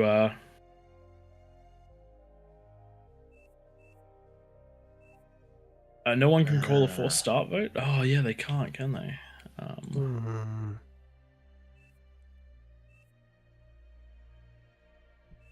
Yeah, unfortunately we can't call it because there is a... I did! Someone, Haha, you did? I'm the best. Okay, someone must have jumped in and given us some more powers. Okay, human being, unfortunately not moving their commander. We don't have a moderator around to delete it.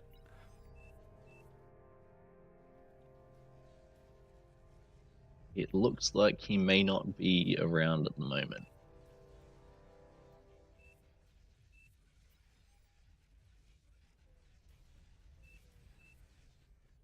One day we'll have the abilities to remove units like the mods do.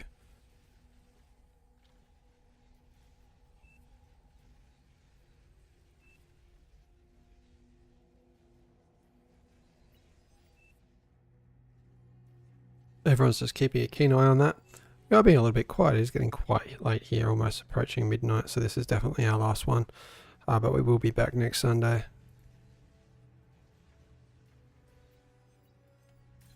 I think this is going to be one of the first times where there's actually a reason to build a couple of offensive units.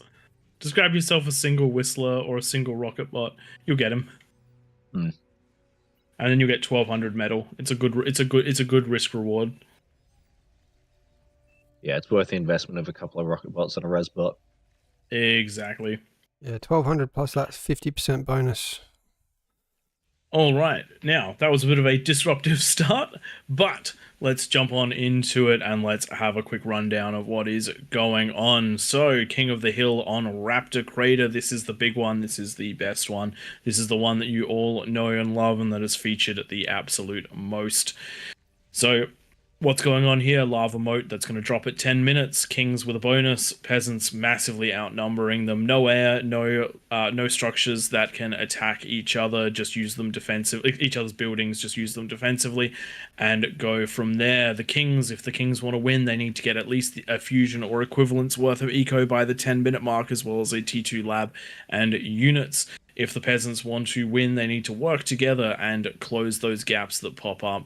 If you're on one of the wings that leans over, highly recommend helping the defenses or the offenses of the lanes next to you. If you're directly behind a lane, I would highly recommend defenses and or offenses.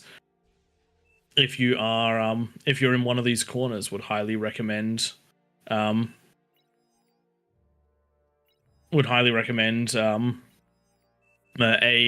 going into copy. Yes, we do have a pause here. We can't do anything about it. We did our best to warn them, but there is nothing we can do about that. Yeah, there you go. A single beamer will take it out quite easily, and you get 3 metal. Exactly. Anyway, jumping back to the explanation, in these corners, co-op eco to get that T2 lab early, distribute to the rest of the team, have a good time. And if you're on these sides here, I would recommend getting either super aggressive or super defensive, because these are the weakest links. There we go. Someone has taken it and is self-D'ing it. That was a really, really smart thing to do, Jelio. Thank you very much for that. I didn't even think of that.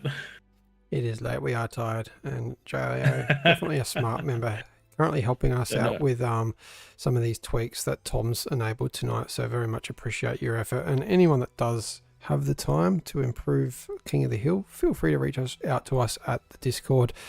Links have been posted in descriptions. They're also at the bottom of every one of our YouTube videos in the descriptions, if you want to find it at a later date. Yeah, if you want to help us out, we'd really appreciate it, because we're all busy guys, and we just host these. It's a way that we can contribute to the community, is getting these games going each week.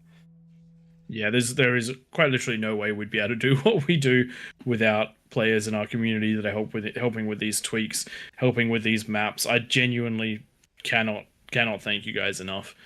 It has changed. It has changed the game, and I mean that both metaphorically and literally. I don't think that even the devs saw King of the Hill coming in this manner. It was literally, they just rocked up on it one day and then asked us to stick around on a weekly basis, and they'll open the lobby up. So been quite enjoyable. The non-enjoyable thing about it is getting up 5 hours later for work once it finishes. Yeah, we really should have picked different stream times. Oh, Saturday nights. Yeah, we weren't very smart on that one. Instead of Sunday nights. And I definitely shouldn't have picked a career that requires you to get to work before the sun comes up. You guys looking good in the middle. Starts that you do on Mondays, but Mondays are often a bit slow. Yeah. I just run my own business. So are my hours or whatever they need to be to make that happen. Could be 10 hours in a week, could be 200.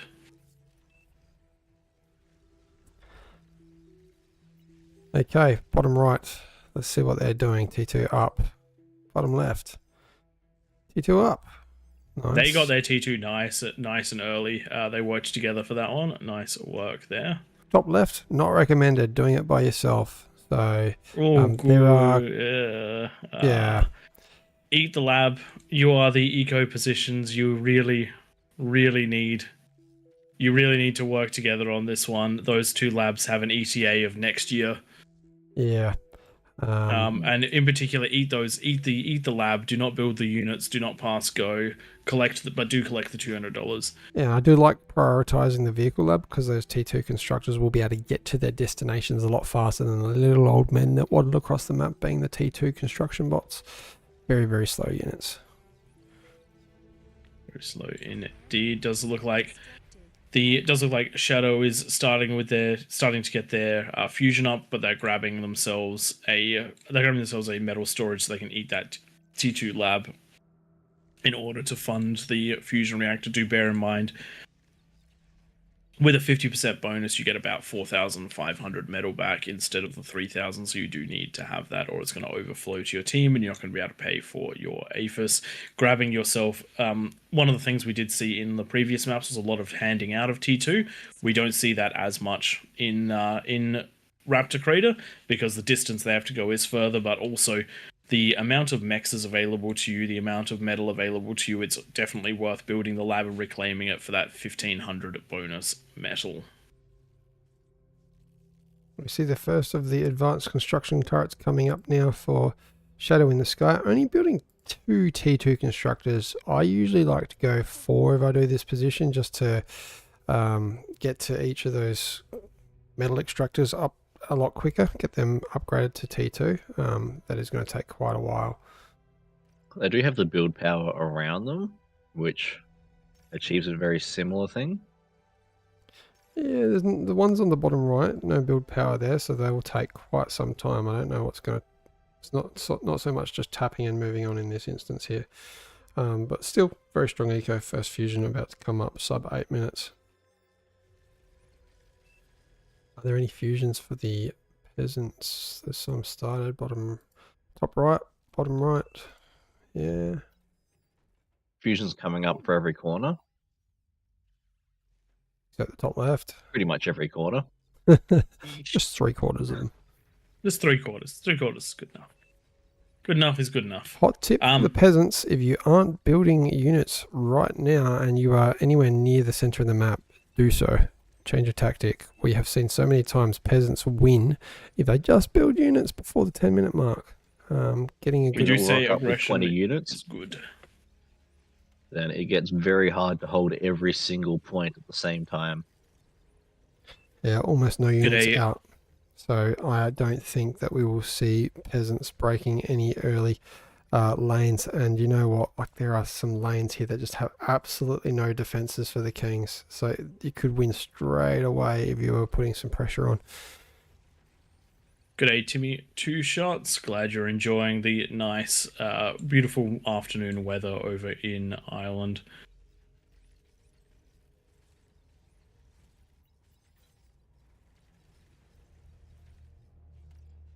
Everyone's getting those frantic last-minute preparations ready. We can see the fences up on most of the ramps. I wish I'd jumped into this one now. I think I would have maybe gone all right. There's not much going on. Yeah.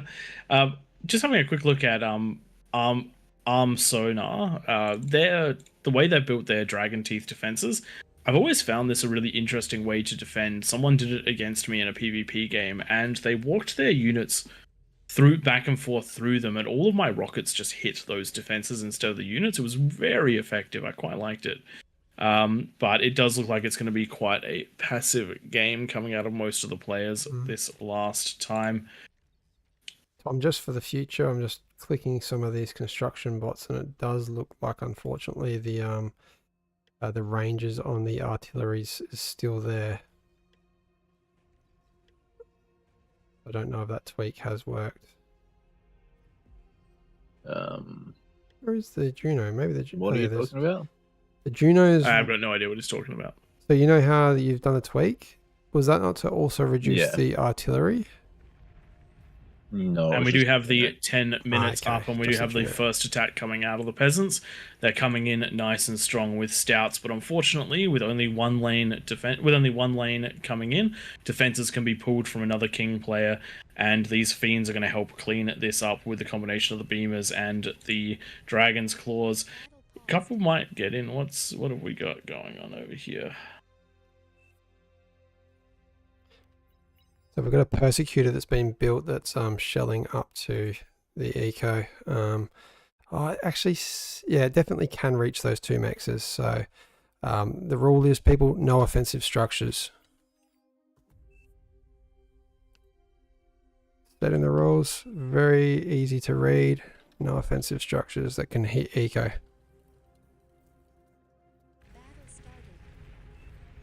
There you go. It has been set to hold fire and is being reclaimed. So we do appreciate the community investment. Jumping back to those stouts, the stouts nearly making it in, but I reckon there's enough fiends to clean this one up. Really good reaction out of I have no idea, identifying that there was too much for the defenses to hold and pushing back. But look at how far those got in, and that was essentially one player's worth of stouts. If you did this to multiple ramps at the same time, there's no way that would have been defended, and you would have been able to push into the king's base at that 10-minute mark. We say this week in, week out. Being aggressive is the way you win the game. If you allow the kings to control this whole plateau, they're going to be in a great spot. If you allow the peasants to break into the plateau, the peasants are going to be in a great spot. And now the fiends, they've been used for defense, and now they're heading out before the major defenses can be established, though not quite enough to punch through this handful of overwatches and maces, as well as the reinforcing units and gauntlet, enough to scare this one back. But I do reckon that that area is going to be attacked yet again. A few Jags started making it out on the right-hand side, saw the 3 commanders on their way in, and decided to pull back. Probably a wise decision. Yeah. And here we go. We do have the fiends pushing back in. Uzi, though, really good defensive idea right here. Is going to try to hold, but unfortunately the wall's not going quite high enough, and the fiends have found a way through. You got to remember that. You got to remember to check using bots where the actual point is. Oops, that was F3. Where the actual point is, where it turns red, and as you can see, there's a tiny little gap there, so you have to go just that little bit higher. Thankfully, a lot of that cleaned up by the Jags. Eco coming online in a big way for the kings in the middle there. That bar at the top right of your screen was well in the favour of the peasants at the start of the game with so many commanders, but with that bonus and with the an epic energy converter coming down now, the kings will slowly that's going to make a big difference. Wind it back in. But yes, it does look like the peasants are off to a rough start in this one. The co-op corners have not managed to push those ecos quite as far as we do like to see, and the aggression just has not been there, which means that the kings are given some free reign. Normally, if you push an area hard enough, the kings are forced to grab some of the eco player in the middle is forced to get units to reinforce, but that just hasn't happened this time. So we're seeing aphises coming up for multiple players, multiple fusions in the middle, and as Twig said, what we want to be seeing all the way up until about the 20-minute mark is the peasants being in the eco favor by about 50 to 100%, but what we're actually seeing is only a 15 to 30%. Great D guns out of Uzi just then.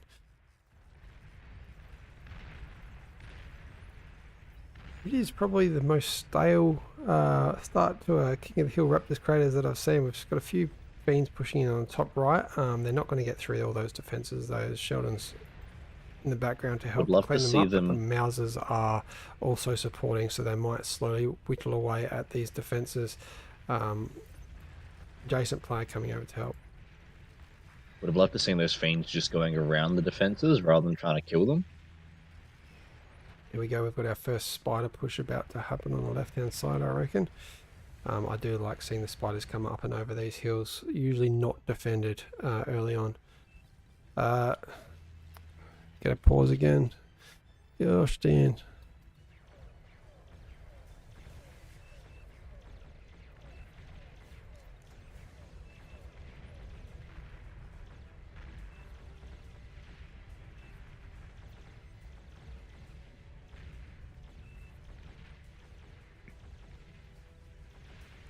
Looks like that there is being reclaimed. Oh, it's the one on the other side as well. Yeah, so unfortunately, it works really well some games. It doesn't work really well in other games, which is just the way of things. We do our best to try to try to keep it managed, but unfortunately there is no mod tonight to just delete Yeah. them, so it's just us. We don't have the powers to So change it. there are workarounds. Do what this player here is doing. Build some ambassadors and drive them up to the edge of the cliff and shoot down there. That is totally fine. The reason we don't do the static defense, man, I have no idea. You're really going to turn that on hold fire. Thank you. Yeah, Finally. he turned one off and then missed the other one, but that's now on hold fire. Yeah. Yeah, it really just changes the game too much if you allow for these static offensive units. You can just creep your way all the way up into the kings and simulate out of the king's position. That is the reason we turn them off. And Tom, just so you know, I think one of the tweak modifications reduces the range of the persecutor and the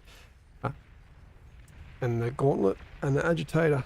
There we go. Those termites have been pulled on the right hand side. Clearing out that wind. Whereabouts? Ping that, please. Sorry, left. Left. Ping the termites. Ah. Left on my other right. Yep. It is getting late. So so with the termites pushing up, this is going to be quite a rough position for the peasants. Termites are supremely tanky. Like for a unit that has the ability to walk up a cliff, it has a lot of HP. Unfortunately, they're not being microed to the truest of their extents. The com managed to get a few, and we do have some banishes cleaning up a few more, but that is a high ground position that has been taken out nicely. As an example of what you can do to, as a good example of how deep you can build these defenses, you can see that Nemo in the bottom left has two of them that are far enough back that they are not targeting any buildings, they're just being used defensively. Bottom left, Jags into the punching kings. on in. Oh dear. Great to see them continuing on. The comms nearby, they're going to get at least one of them. Yeah, if we can get to this build power, it won't chain react though. I forget.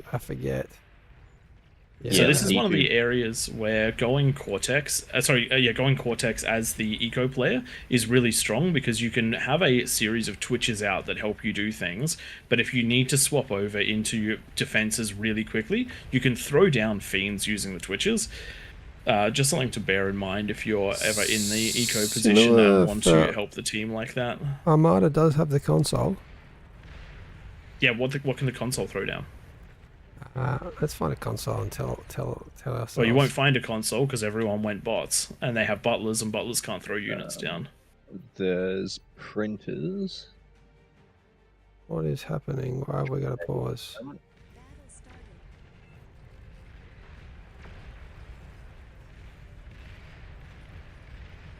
Not sure. Anyway, back into this one. So T3 this out. one is always a little chaotic with a lot of players in, and we also get a lot more people with a bit less experience as the night goes on, just based on those times. Yeah, apologies that we don't have a mod here tonight. Sometimes we just don't have the privilege of getting one around. They do a lot as well to keep these games running without the pauses. We do appreciate when you highlight rules being broken. And of course players just join these, and sometimes there's that ESL barrier. And don't understand the rules. These demons doing some work, taking out these ticks. They are going to come across a few mines though on the bottom left. Yeah, when you see a push like this, you know that they're not going to live, but you're basically punching out to see what you can get. You know you're going to take out some defenses, and the next time you send something up there, there's a good chance that they'll probably make it through. They're not going to stay for a while. We've got some demons that have pushed up on the bottom left-hand side. They're working their way towards one of the stronger eco corners. Exactly Something to bear in mind: you have 47 comms when you are the peasants team. That means there should be at minimum one comm at the top of each ramp at any given time, because one comm could shut these down. That is the risk of the T3 units out of the peasants. They are super expensive, they are super strong, but the comms do a fantastic job of dealing with them. Oh yeah, I kind of assume that the first wave of most things I send up a ramp is going to die to a comm. If I can send stuff up a ramp and a comm dies, it did its job. What is wrong? Why have we got a pause? I am unsure. Who has paused?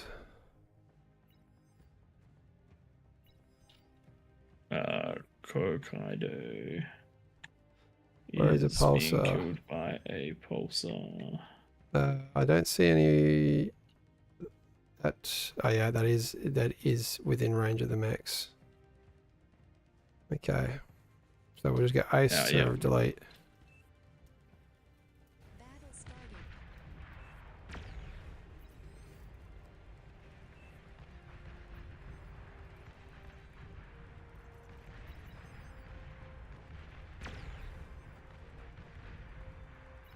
That should probably be slightly higher up that ramp so that it can't hit the mechs. I think ace home might be kicked shortly. Yep. Ace, this is a 30-second warning. He's going into a second one, so Ace is getting kicked.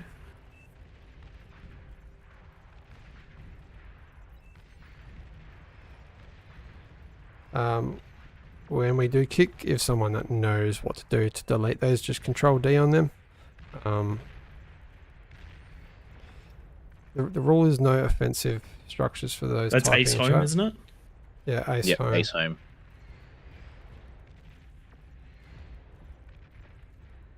All right, can someone please take ace home? And there we go, that has been taken out, so we're all good there.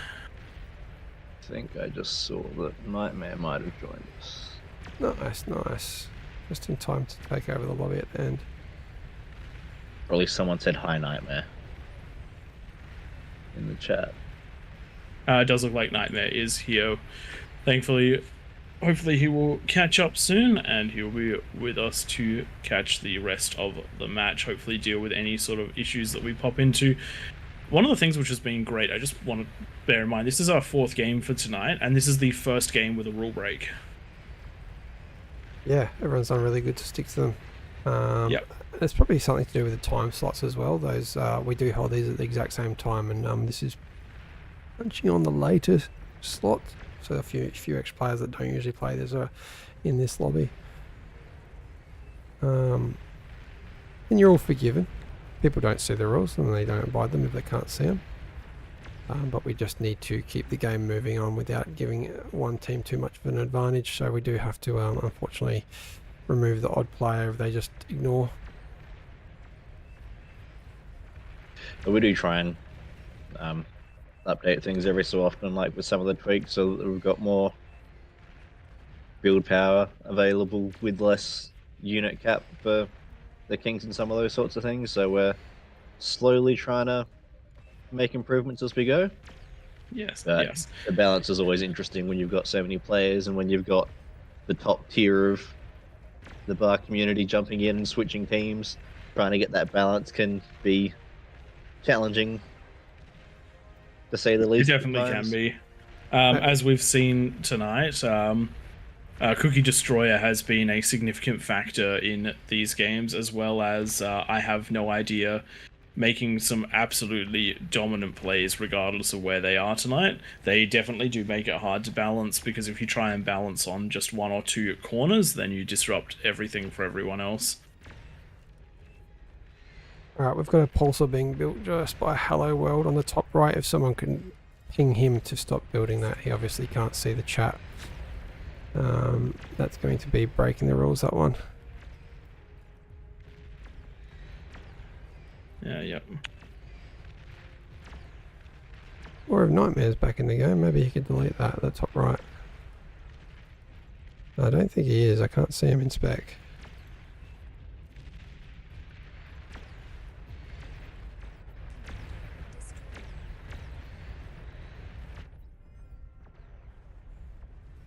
Anyway, jumping back into what's going on, the bottom left-hand side of the map is being very successfully assaulted by the orange player. They did struggle a bit at the beginning with all that spam rushing in, the Jags breaking through, but with some of the pressure taken off by red, swinging his demons up to the left-hand side as they, as after they broke through their ramp. Definitely took some of that pressure off, and now with the catapults, with the Karganeths, and with the Sheldons, progress is being made. And speaking of progress being made, I Have No Idea has been plenty successful and has plenty of ideas this time round.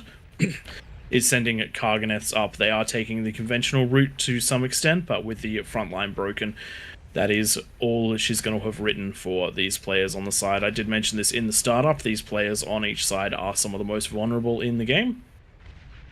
You definitely do need to help them when you are the peasants nearby. Otherwise, they will eventually be overwhelmed because they only have those 2 eco spots. They have no one behind. They have nowhere behind them, and they will eventually start to fall. Speaking of starting to fall on the sides, we do have some marauders that are trying to break up through here. Great positioning on these pulsars to do damage, but the marauders are in, and they are grabbing plenty of damage. They are grabbing plenty of their own damage, and the pulsar's just firing too slow. The wind built in really nice big clumps, so it is going down with massive chain reactions.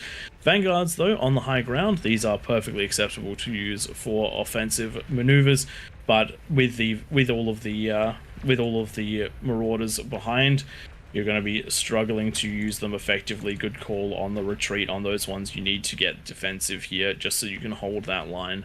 Use them as some backup shelling because that marauder wall is not going to stop anytime soon. Jumping back to the left-hand side of the map, those Kargis managed to clear out, and now they're heading up to the undefended wings of this high ground. Very, very strong pushes coming in right now as the fusions are being taken out, and the high ground has effectively been broken in this situation. The ramps are still there, but this is the advantage of attacking from a different location. Do have a com trying to sneak in for as many D guns as it can get. It gets 1 Kargi, it gets 2 Kargis, but that is it for the com. We do need more of those here for the defense. Huge economy coming out of Shadow in the Sky in the middle here. He's up to 3,000 metal a second. Oof. Yikes. Oh wow, That's super APHIS are online and this is doing the everything. This is the first night that we have tried with the super aphises on, with the T2 build turrets. I do think that is affecting the balance just a little bit, but I will say one of the reasons that it's been possible to get that is because of how little aggression there was out of the peasants. We had 1 stout attack from the top left. We had a series of small T1 units punching in from the bottom left, but that secondary punch through happened at about the 12-minute mark, and no real damage was done. The rest of the map was played pretty passively, which is not something that you can afford to do if you are in the peasant side of things. Yeah, Kings. No. I don't think I've ever seen Kings this far ahead with this many peasants. Sorry, Oh no, Eco, never. with this many peasants still alive. Still got 30 plus peasants alive. Or 46 in game, 32 commanders, and almost double the eco. The only player that's really been pressured so far is the orange player, and they've been pressured to the level that they're currently being pressured at, which is essentially some ticks with a couple of other units running through with them. And if they just moved their Karganeths, they wouldn't be under pressure at all. So it's just not essentially the pressure on the Kings is a non-factor this game at the moment. Yeah, these Kargis about to take out the eco. We should see a number of fusions go pop shortly. Have they seen it though? Yes, they have. Maybe not. The fusions will stay alive in the corner of the map. Oof. Oh wow, that could actually be a decently big deal. That's 7,000 power that'll just constantly overflow to the rest of the team. Nice bit of luck right there. Very happy that that's happened. Because with 1 eco corner falling, it's going to start getting harder and harder. Speaking of areas falling, it does look like a behemoth push has managed to punch up into the top middle, and is now trying to make its way over to the right-hand corner. I think that there'll be enough here to defend. They are producing rather quick Shivas. There is plenty of spam, and there is a comm moving in to deal with this. But that was a very effective push, and this is why it's so important to utilize comms and have them in the right positions, because these units are a ludicrous amount of metal, and you have to make sure that you're not just giving free reign when you could snipe 20,000 metal in a moment.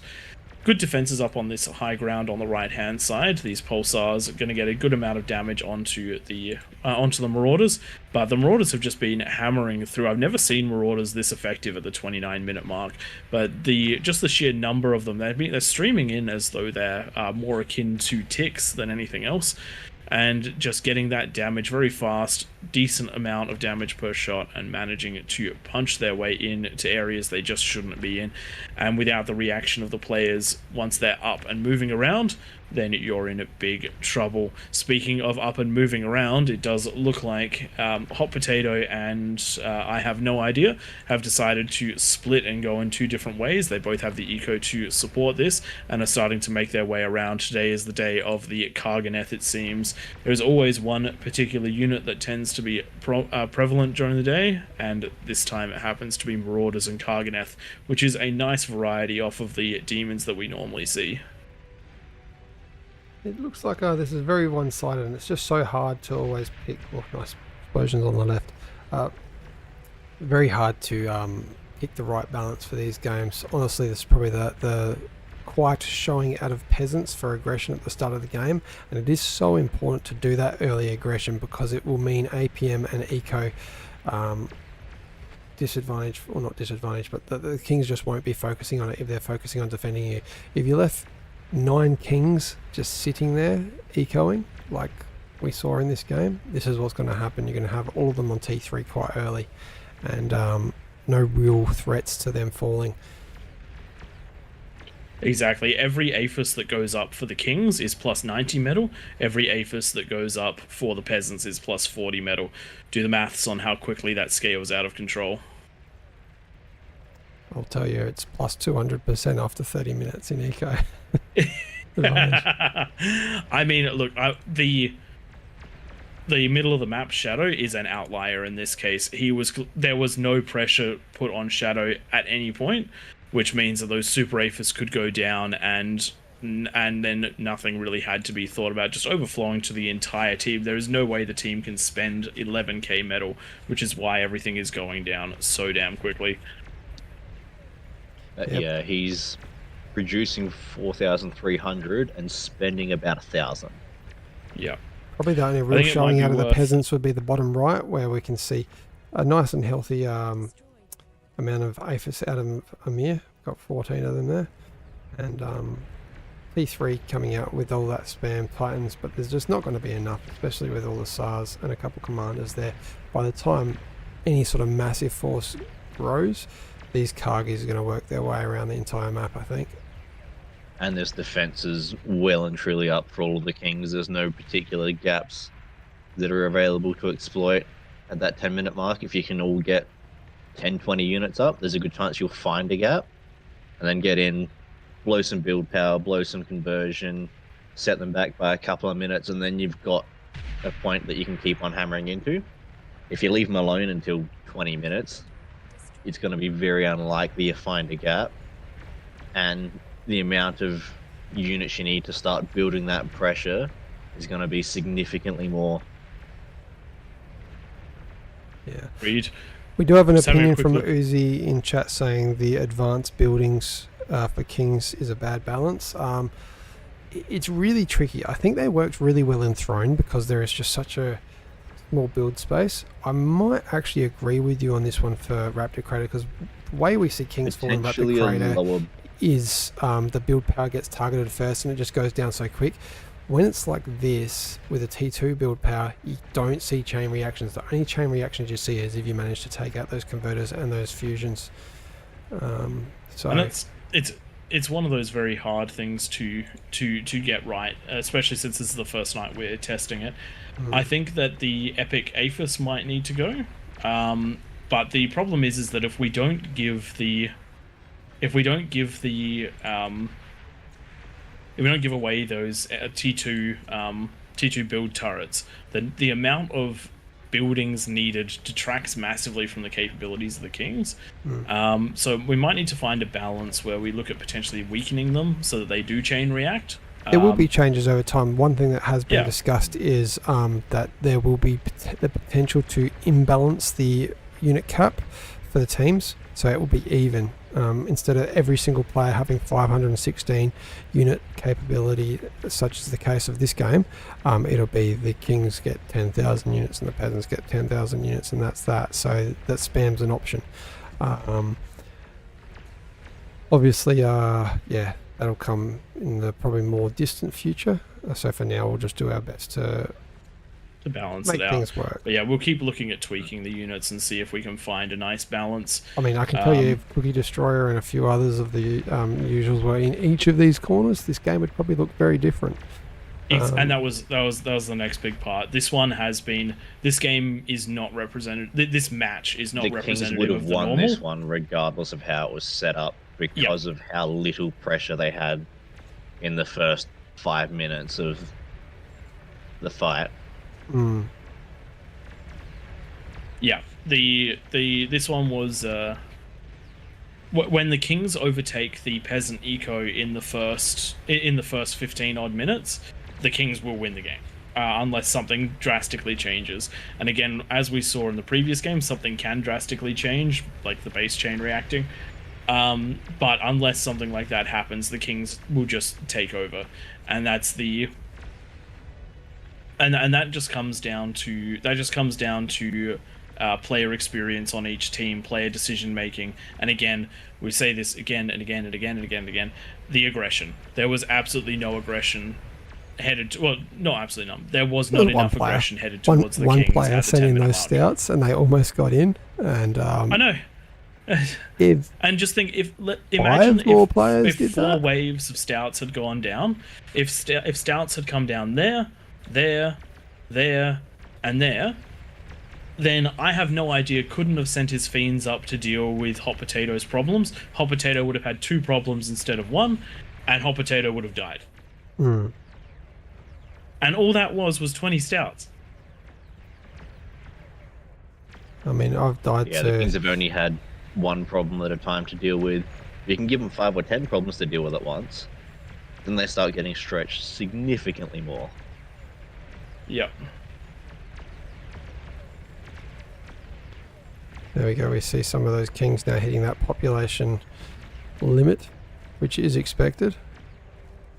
And that's where you start trying to go for behemoth spam, because that's a legitimate strategy. Oh, have we turned on the overflow? Tom, we got to turn that off. What's that? The resource, what is it called? The resource Oh, no spending. resource wasting. Yeah, we can't have that on. That's instant titans coming out right now. That wasn't turned on that I was aware of. It's not. It's definitely happening. I'm watching titans coming out in 0 seconds in the middle of the map. No resource wasting is not on. Right. Don't know what's happening there then. Yeah, no, it's not on. That's instant building titans for all of these players, so... That is very strange. That's not supposed to happen. Yeah. I haven't played with any of those settings, so... I do see a nightmare in Spectator, though. That might have something to do with it. Oh, no, because he wouldn't have caught up to the game yet, I don't think. Unless you want to jump in chat, Nightmare, and tell us otherwise, I don't think he turned it on. Oh, there we go. It just got... I take it back, obviously. Something happened there. Something happened. Anyway, We're not sure what that was exactly, but... That's probably going to spell... Oh, it happened for both teams, though. Yeah. So, Titans heading in both directions for both teams. Yikes. Things are getting messy over here at AllReasonNoLogic. Speaking of messy, top right, we've got behemoths and demons just trying to cram themselves up this hill. What are these? The vanguards? Unfortunately shooting at the only spot that has shields. When you get a chance, Nightmare, I've sent you a message in Discord. It's not important for this stream, but it's definitely something to look at moving forward.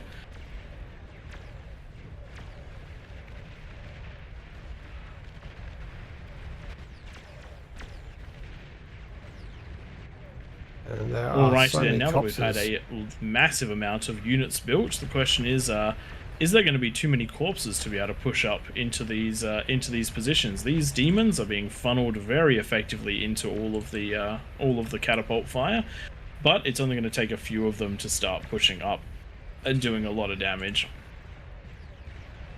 Got some Cargonists that appear to be making their way mostly in. I don't think they'll quite make it all the way in, but they've got that move command into the middle of the base, which is what you want to see. If you've got half a chance of making it in, you don't really want to stop for anything. Oh no, definitely not. Once you commit to attack, commit to the attack. Where are these Cargonists? Top right. They are going to get cleaned up by the look of it. There's a bunch of Titans coming across. Do you mean I don't- behemoths? Don't see any Cargonists. No, these ones. At least they were up here. What are you talking about? Oh, the blue ones. Yeah. Walking down. There are a couple. Oh. Yeah. There was a Totally handful of them that were making their way in, but they're not going to make it all the way in. Yeah, these Make my way again, Cargonists. Sorry about that. A little bit hard to follow everything going on all at once. Does look like though the no behemoths resource have managed wasting to has punch broken it. deep enough into the top right hand corner, and the Titans and demons are starting to make their way up the next ramp, so it should start to fall on this top right hand side, and then we're going to be down to one bastion. However, that bastion does have a cycling 33 juggernaut fight happening in the bottom left side. And I reckon that the red team is going to have slight advantage, as they're going to be able to get into the eco that little bit faster. But if all of these jugs do start to push in, that's going to be a big problem potentially for the Kings. It does take a lot to stop a juggernaut. Yeah, these jugs take a beeline. Actually, there we go. They've been seen. Now all the jugs for the red team are heading over there to meet them, and it's going to be probably in the advantage of the red team there. And that's Just mix yourselves together, and there's enough of you that you'll all chain react. There's not quite a nice line all the way back into the King's base to chain them. I have no idea. If you're listening, just walk all the jugs into their jugs and control D them. I want to see it happen. I want to know. It's a risky play. It could lose you the game, but it could be really funny too. There we go. He's listening. Yes. Yes. Oh, see that first pack just control D'd. Do it. Reminds me of when you've got the rolling balls. Control B, control D. You're building whatever them it is. fast enough that you basically build a fuse all the way back to your base. Oh my god, that is one of the reasons that I turn that I basically never play with that pack on Wednesdays. People seem to love the rolling balls, and they always end up destroying my base for some reason. It's always me.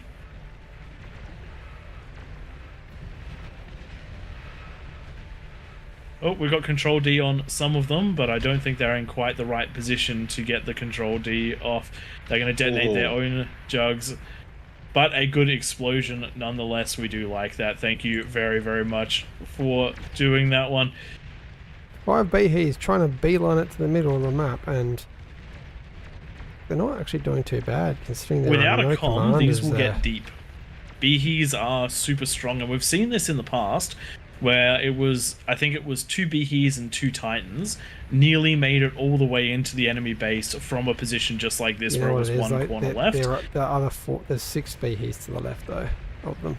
Yeah, but the 6 Behe's to the left aren't doing anything. Come on, I've Good got reaction hope. out of Shadow though. Putting up all these pulsars, got 7 of them just built in a real short amount of time. It's no worries, Nightmare. It genuinely isn't a big deal. It was just some stuff that popped up that we thought it would be worth having a chat about, because we love the game mode and we want to make sure that everyone does too for a very long time. So by taking some confusion out, I think that'll just help with everything. But look, they're not that far out from hitting an APHIS. You're right. And if you hit one, you've hit You everyone. hit one.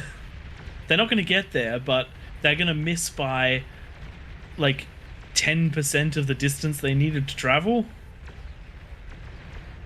Yeah, because if any of those APHIS start to go pop, If those man. jugs went reacts with to it. pretty much everything. Yep, if all those jugs went through with those behees, I reckon it might have had a chance. A slim chance. Now it's a game of the Titans on the right-hand side. Too many Titans, or just the right amount.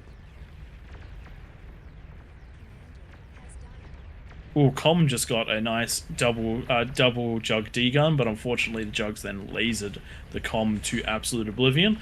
But I do love the can-do attitude. 5 comms left for the kings. Sorry, for the peasants. They're going to have to make them count. One com could technically take out half of these titans if you get it just right. There's going to be a big boom on the right. Oh, yes. And this is why I want them in here. Do you not understand the glory of the Super Aphis? It's a good time, but yes, balance does supersede it, and we'll take what we've learned from this one, which again is a bit limited just because of. Oh, nice. Mad chain reaction. I love it. We will take what we've learned from here, and see, and then we'll go from there and try and make some changes to the tweaks for the next one until we get it just right. I think it'll probably be that we run it with a slightly lower bonus for the next one and see what happens. I genuinely think that if we can tweak the health of the T2 turrets down so that they chain react. Yeah. I actually reckon that might be the balance point. It's a great idea, actually. I don't know if we can do that, but we'll give it a go, and we also might consider disabling the Super Aphis, but leaving the Super Converter on. Because the objective of putting these on was not to let the kings get to 19,000 metal income. The objective of putting these on was to get the kings, the kings to have less in their bases. Nuke the middle, nuke the middle, nuke the middle. Someone control D. Do it, One command Nightmare. left. I want to see the whole thing go. One Aphis has to go pop in the middle. Someone pop an Aphis in the middle. Do it. There's only one com left. Be a hero. You can do it. I don't think Nightmare can pop the middle because he's not caught up to this stage of the game. No. Yes. Yes. And that goes to show just how explosive that is. It's massive. Good job. Very, very good job. So massive my computer couldn't render it properly. All right, thank you so much to the Kings on that one. This one definitely was this one definitely did scale in a crazy way, but we do thank everyone for playing on this one. I'm just going to quickly have a look at those graphs because I think this will be crazy for the energy produced. As you can see, 3 of those Kings with a Super Aphis just exploded, absolutely exploded. And look at the damage dealt. Actually, really, really good damage dealt out of the peasants in that later half of the game, but the early game was just dominated by the Kings. All right, on that note, we're going to set up just a regular PvP game to ship you guys out, and we will catch you all in the next one as we go. Thank you to Nightmare for jumping in towards the end and for jumping in at the beginning to help us out. Thank you to everyone who has been watching and everyone who has been commenting. We do appreciate the interaction, and if you can give a follow and a like to the channels that you're watching on, please do so. If you want to jump on, give us a follow and a like and those sorts of things on our channels, also please do so. I've been Pradeth of AllReasonNoLogic. Joining me has been Tank Tom and Twig, also of AllReasonNoLogic. You've been here for King of the Hill, and if you want to join us in the future, we do have we do stream on Wednesdays where we can be much more active with you guys in the actual Discord. Hope to see you all there. Thank you for playing, and that's it from me. I'll let the other guys have their little sign out, and then we'll end the stream. Yeah, thanks everyone for joining. Always fun to host these, and stick around for Nightmare. It looks like he's going to host one random game at the moment on Hooked. Maybe that'll be interesting to watch. Might watch that one while I have a snack. We will go and raid another channel. Nightmare, if you wanted to do that for the official, I'm going to do it for the AllReasonNoLogic handful of people that are still around. And we'll see you guys next week. Please hit those likes and subscribes. We really like the support. If anyone wants to continue the King of the Hill fun, I believe we've got a video that's gone live in the last half hour or so. Should be one of the games from last week if you wanted to check that out. Actually, yeah, if you are up, do check out last week's King of the Hill video. That was one of I really enjoyed that one because that one is the throne match, I think, isn't it, Twig? I believe it was. Yes, it was. That was a really good one. Yeah, actually. I had a fantastic time. I'm one of the kings, and I got to do all the things that I wanted to do in the game, which made me super happy. So if you want to see me just having a good time in the match, and I think probably a pretty good time commentating it as well, because I remember having a good time in the match, then please do jump on and watch that one. All right, guys, that's it from us. Rating's happening now, and we'll catch you next week or on Wednesday if you join us for the Verse AIs. All right, thank you everyone, and we'll catch you next time. Beyond All Reason fans, welcome to King of the Hill by AllReasonNoLogic. Experience 2 or more teams facing off in epic scale warfare, where the Horde gang up on the Kings of the Hill. Kings start off with an economic bonus. They do their best to defend an onslaught after a no-rush timer expires. Test out your micro and defend against multiple players in variations of this game mode.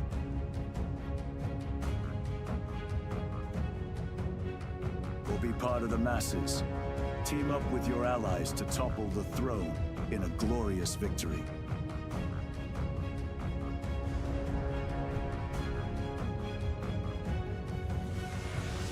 AllReasonNoLogic, hosting King of the Hill lobbies, most Sundays.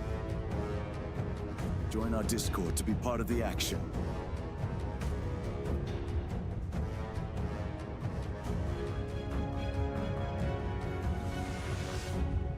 See you in game, Commanders.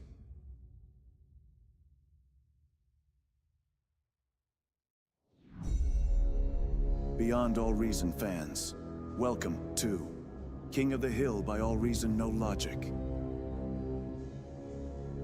Experience 2 or more teams facing off in epic scale warfare, where the Horde gang up on the Kings of the Hill. Kings start off with an economic bonus. They do their best to defend an onslaught after a no-rush timer expires.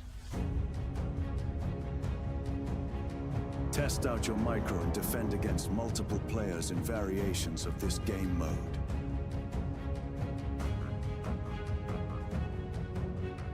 Or be part of the masses.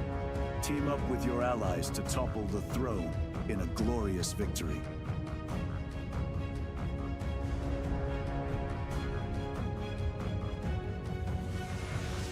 AllReasonNoLogic, hosting King of the Hill lobbies, most Sundays. Join our Discord to be part of the action.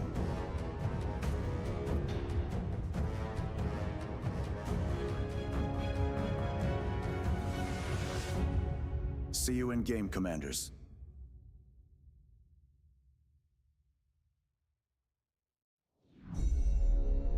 Beyond All Reason fans, welcome to King of the Hill by AllReasonNoLogic. Experience 2 or more teams facing off in epic scale warfare, where the Horde gang up on the Kings of the Hill. Kings start off with an economic bonus. They do their best to defend an onslaught after a no-rush timer expires. Test out your micro and defend against multiple players in variations of this game mode.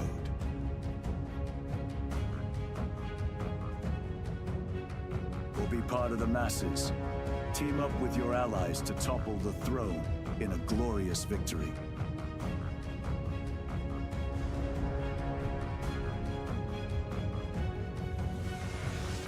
AllReasonNoLogic, hosting King of the Hill lobbies, most Sundays. Join our Discord to be part of the action.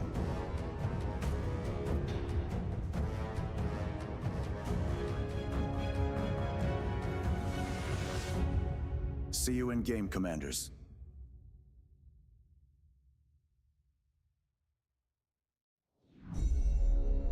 Beyond All Reason fans, welcome to King of the Hill by AllReasonNoLogic.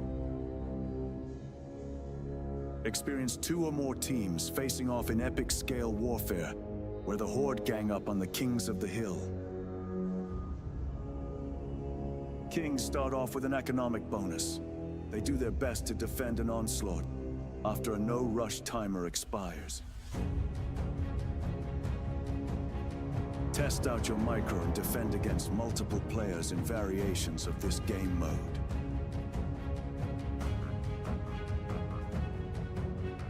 Or be part of the masses. Team up with your allies to topple the throne in a glorious victory.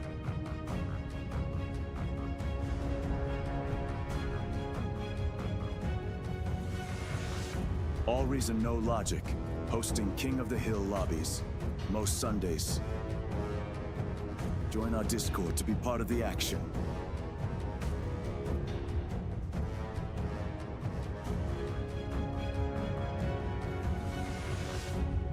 See you in game, Commanders.